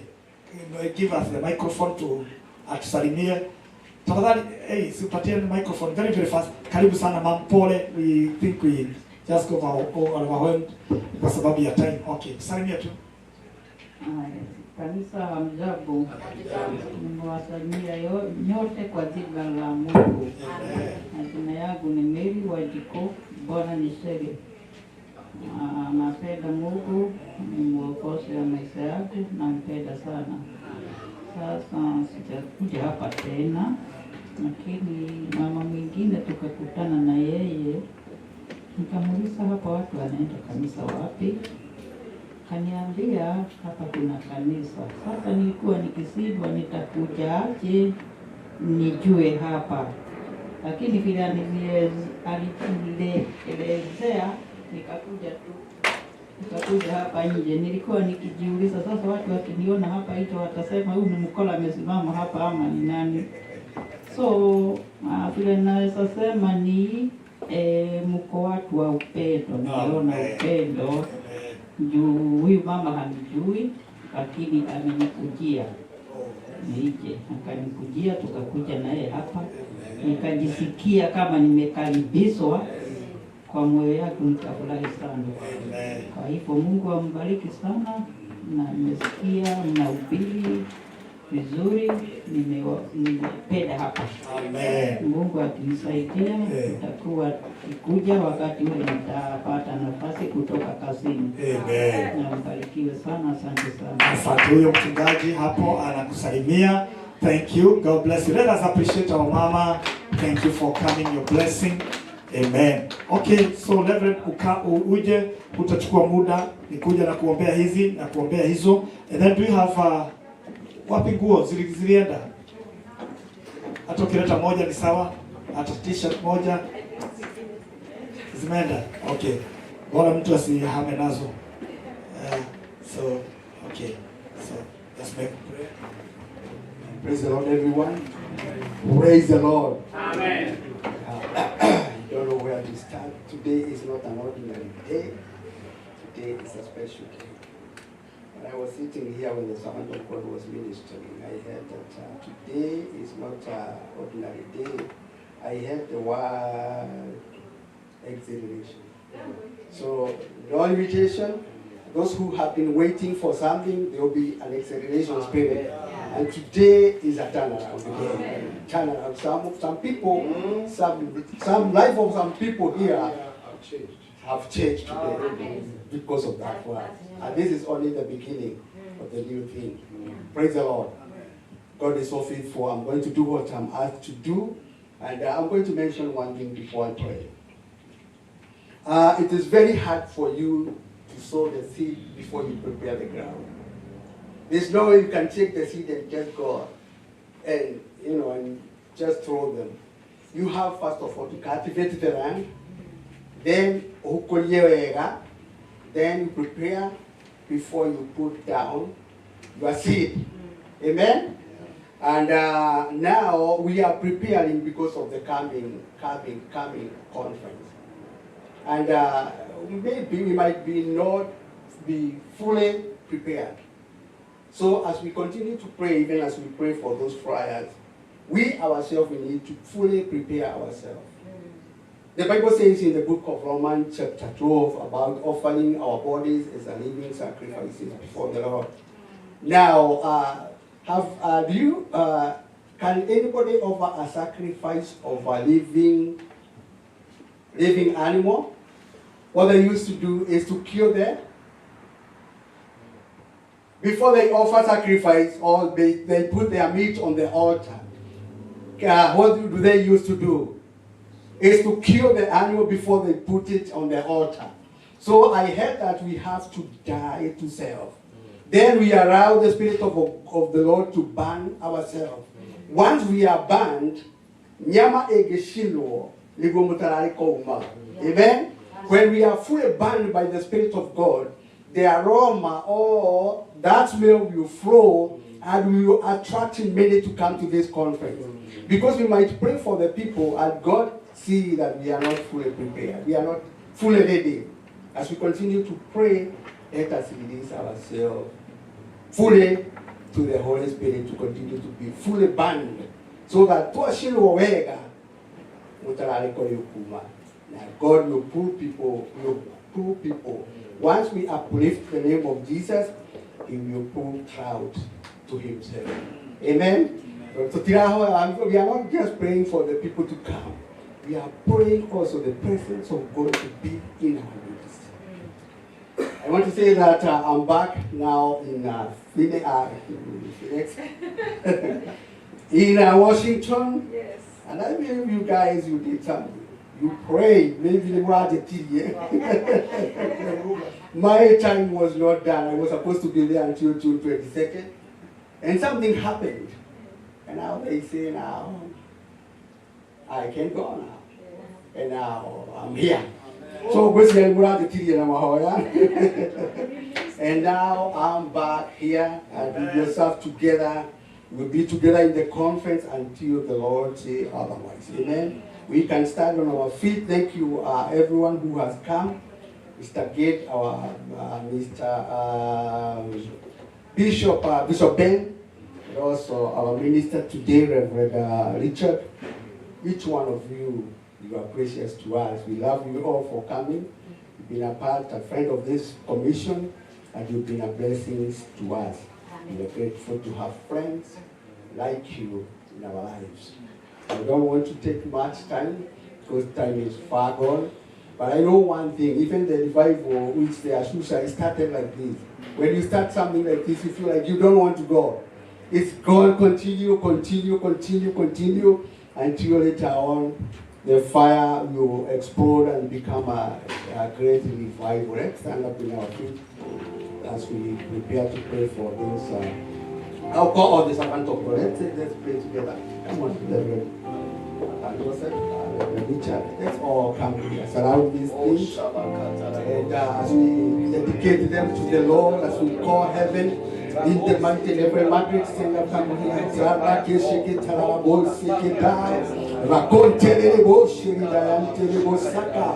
Daramai Sikitiribotai, Dakurubushike Daina Makatara Babonia, Rokesheke Teneribona Makatara Babaya. Oh God Almighty, Father, everlasting Father, King of Kings, we come before your holy presence. We want to thank you, dear Lord, for what you have done. We want to thank you in advance for what you are going to do. We want to exalt your holy name, King of Kings. We love you and we honor you, O Kings of heaven. There is none like you, and there will never be. We thank you for your wisdom, oh God. Thank you for gathering us tonight. Thank you for speaking to us in a various way. Thank you, dear Lord, our Father and our God, because you have prepared a table knowing that there's people who is coming to dine there, oh God. We give you praise and we give you glory. We adore you, O King of the universe. We lay our hands on those flyers, oh God. Father Lord, is the flyer we have made with the hand of men. I remember one thing, oh Lord.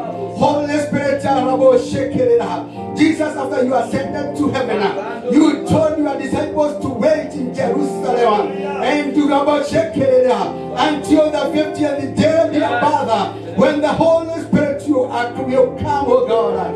And Lord, they obeyed and they spent the days they are expecting. And that day you showed up, oh God, and you filled them with the Holy Spirit, oh God. That was the beginning of the church, oh God. And the church was born, oh God, and the 5,000 gave their lives to you, oh God.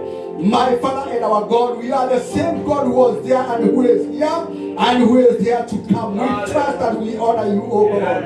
As we prepare for this great conference, oh God, we commit first of all ourselves to you, oh God. You can see each one of us through, oh God.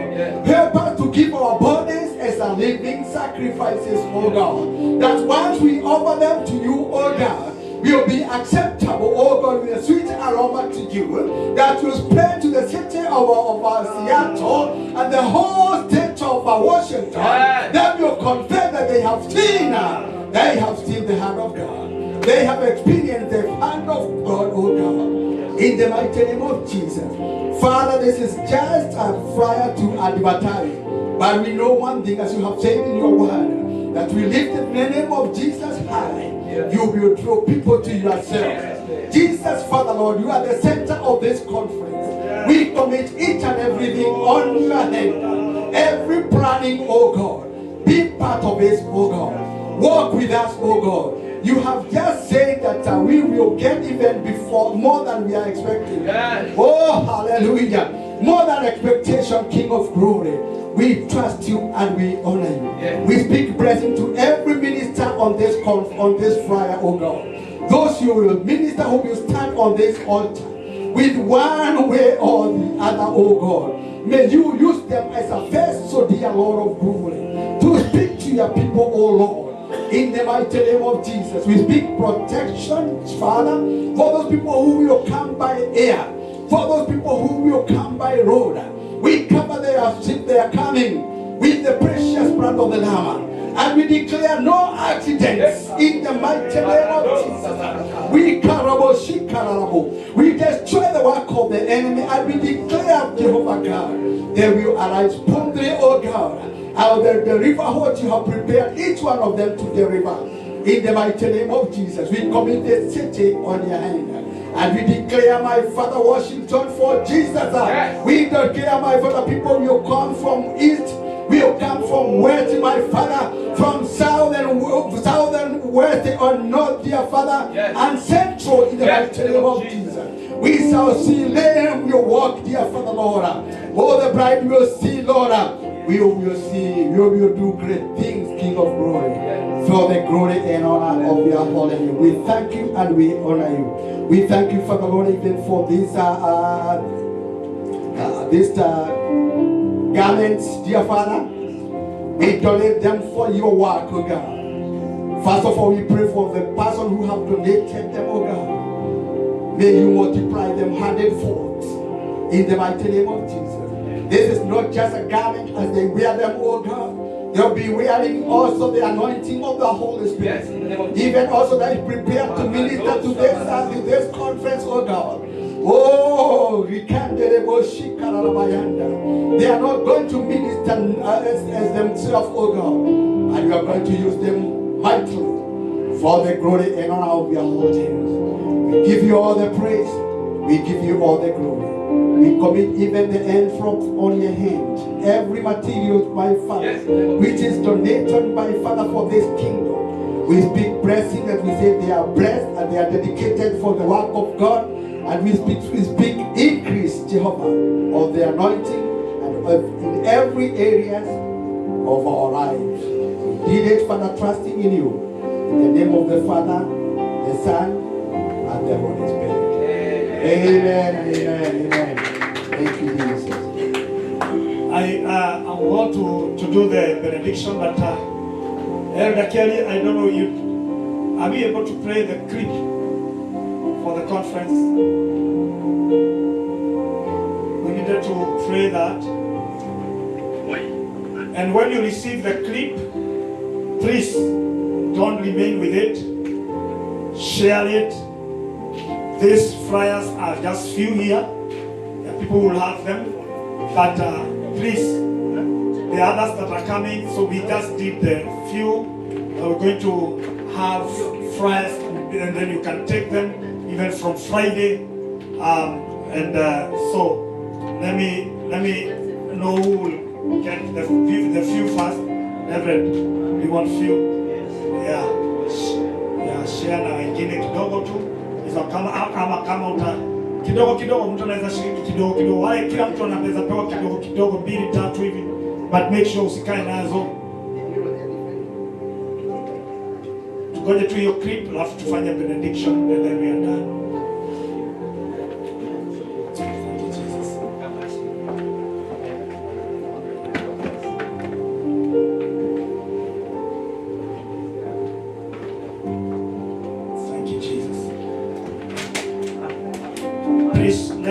Let's make sure that we mobilize people. We need to mobilize people. Mobilize watu kabisa. Let's share with people and tell them about this. It's the way to go. Poleni kuchelewa, tujai kuchelewa hivi leo. Chelewa by saa 7 we're done. But it was worthy. It was worthy.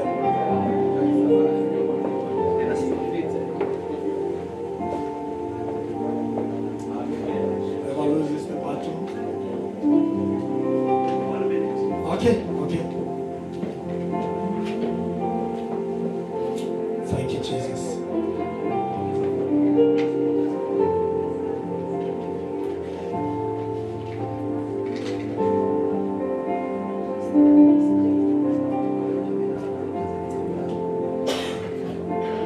A divine has been issued from the rise. Roho karibu yende.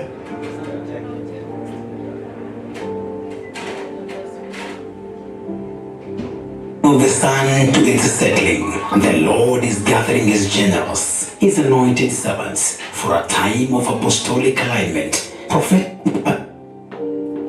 A divine has been issued from the rising of the sun to its setting. The Lord is gathering his generals, his anointed servants, for a time of apostolic alignment, prophetic impartition, and supernatural transformation. Will shift destinies and awaken nations. Joining this historic summit are renowned God's generals from across the globe, including Archbishop Dr. Steve Macharia, Presiding Bishop GOC Kenya, Bishop Dr. Francis Maina, Deputy President GOC Kenya, Bishop Dr. John Okinda, Pefa Churches, Bishop Dr. Isaac Ndewa, Convener, Washington, USA, Bishop Masande Bande, FGBC Zambia, Bishop Joshua Mulinge, Africa Israel Initiative, Bishop David Malombe, Nairobi, Kenya, Bishop Dr. Joe Bright, Priesthood Fellowship, Bishop Joe Olekahora of House of Bishops, Pastor Dennis Austin of Bethel Christian Center, Apostle Dr. Julius Kimani, who is a family therapist, and Dr. James Ngede, counseling psychologist. Renowned worshippers will sing and heavens will open, while praise melodies ignited by GOC praise voices as our curtain raisers all throughout the 7 days. This summit is more than a gathering. It's a divine apostolic shift, a moment of realignment and power for leaders, ministers, intercessors, and kingdom builders. This event is powered by Gospel Outreach Church, Glorious Mission International, Remap International, Priesthood Missions Network, and African Israel Initiative. Come expectant and be ready for divine encounters. It's our first annual International Apostolic Shift Summit 2025 to be held in the United States of America, where generals gather and heavens open. All are welcome. A divine has been issued from the rising of the sun to its settling. The Lord is gathering his generals, his anointed servants, for a time of apostolic alignment, prophetic impartation, and supernatural transformation. Now introducing the first annual International Apostolic Shift Summit 2025 in the United States of America, from June the 22nd through June 29th daily from 9 a.m. to 9 p.m. to be held at 32124 25th Avenue South, Federal Way, Washington 98003. A full 7 days of glory, worship, intense prayer, and apostolic revelation, hosted by a mighty collaboration of workshops, explosion conveners, including Reverend Maggie Kings of GOC Sierra, Reverend Richard Muchangi, FGCK Kenya, Apostle Pauline Kamanja, President GMI, Prophetess Alejandra Gina, The Prayer Project, Bishop Terry Muchemi of GOC Sierra, Reverend Zipporah Wairimu, the President, RIMAP International, Reverend Joseph Masharia, GOC Sierra, Apostle Apollos Kithinji, GOC Kenya, Prophet Elias Romera, Outreach Director, Reverend Joseph Washira, GOC Sierra, and many others. These end-time vessels are inviting you to witness all the groups we have in Washington, doing a lot of things. Kerry will be here doing things. Elder Kerry will do his stuff. Yani tunachafua muji tu, kuzungumza vitu. Everything is about this conference, and the devil can do nothing about it. And after this, we shall have a very powerful, huge breakthrough, and it's very powerful. Thank you so much for starting this. And on Sunday, you know, we're going to have very powerful, because the man of God will still be on this altar sharing also on Sunday. Let's be upstanding, all of us. Thank you, Jesus. So I would honor the bishop, our bishop, to come and just do benediction for us. Bishop Ben, come and do a benediction for us.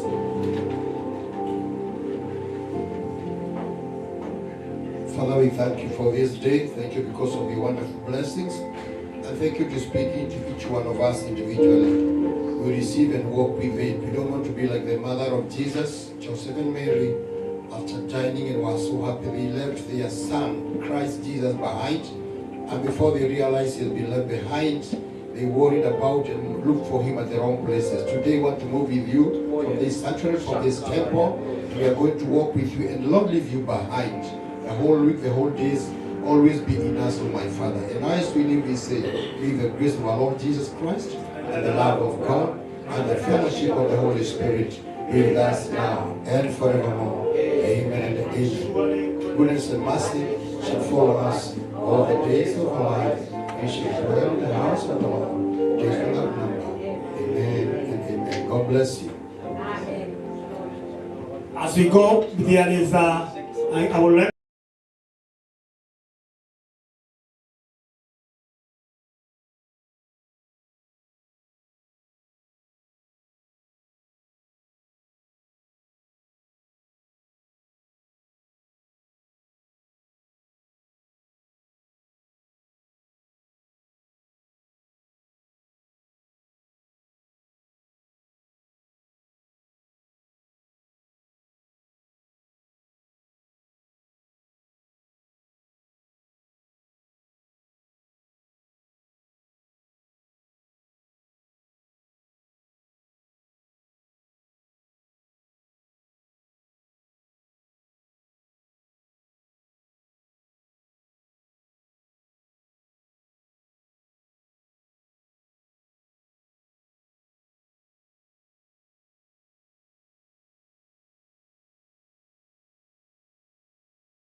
join physically, you are welcome. I believe the blessings that have been pronounced here, they have reached you because the hand of God is taller than ours. It's longer. In Jesus' name. Amen. Yeah, for those that are here, sorry, online, the cup of tea, the snack is only for those that are here, or the bite for the swallowship. Therefore, we want to give God the glory as we take it with thanksgiving. Father, we thank you for the cup of tea, water, and anything else that we can eat in this house. We are taking it with thanksgiving, thanking you for your provision, and praying, Jehovah God, that as we leave this place, we will never lack. Our hands are full, even as our hearts are full with your goodness. We bless you and honor you, you who is not only our provider, but our source. In Jesus' name we pray. Amen. Hallelujah. So go in peace. May the Lord be with you and do you good. In Jesus' name. A divine has been issued from the rising of the sun to its settling. The Lord is gathering his generals, his anointed servants, for a time of apostolic alignment, prophetic impartition, and supernatural transformation. Now introducing the first annual International Apostolic Shift Summit 2025 in the United States of America, from June the 22nd through June 29th daily from 9 a.m. to 9 p.m. to be held at 32124 25th Avenue South, Federal Way, Washington 98003. A full 7 days of glory, worship, intense prayer, and apostolic revelation. Hosted by a mighty collaboration of workshops, explosion conveners, including Reverend Maggie Kings of GOC Sierra, Reverend Richard Muchangi, FGCK Kenya, Apostle Pauline Kamanja, President GMI, Prophetess Alejandra Gina, The Prayer Project, Bishop Terry Muchemi of GOC Sierra, Reverend Zipporah Wairimu, the President, RIMAP International, Reverend Joseph Masharia, GOC Sierra, Apostle Apollos Kithinji, GOC Kenya, Prophet Elias Romera, Outreach Director, Reverend Joseph Washira, GOC Sierra, and many others. These end-time vessels are inviting you to witness and partake in a prophetic move of God that will shift destinies and awaken nations. Joining this historic summit are renowned God's generals from across the globe, including Archbishop Dr. Steve Masharia, Presiding Bishop GOC Kenya, Bishop Dr. Francis Maina, Deputy President GOC Kenya, Bishop Dr. John Okinda, Pefa Churches, Bishop Dr. Isaac Ndewa, Convener, Washington, USA, Bishop Masande Bande, FGBC Zambia, Bishop Joshua Mulinge, Africa Israel Initiative, Bishop David Malombe, Nairobi, Kenya, Bishop Dr. Joe Bright, Priesthood Fellowship, Bishop Joe Olekahora of House of Bishops, Pastor Dennis Austin of Bethel Christian Center, Apostle Dr. Julius Kimani, who is a family therapist, and Dr. James Ngede, counseling psychologist. Renowned worshippers will sing and heavens will open, while praise melodies ignited by GOC praise voices as our curtain raisers all throughout the 7 days. This summit is more than a gathering. It's a divine apostolic shift, a moment of realignment and power for leaders, ministers, intercessors, and kingdom builders. This event is powered by Gospel Outreach Church, Glorious Mission International, RIMAP International, Priesthood Missions Network, and African Israel Initiative. Come expectant and be ready for divine encounters. It's our first annual International Apostolic Shift Summit 2025 to be held in the United States of America, where generals gather and heavens open. All are welcome.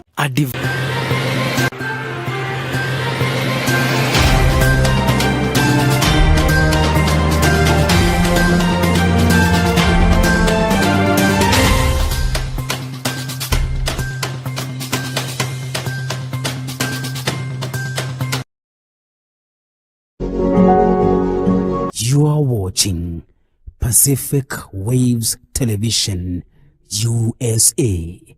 a place of nourishment.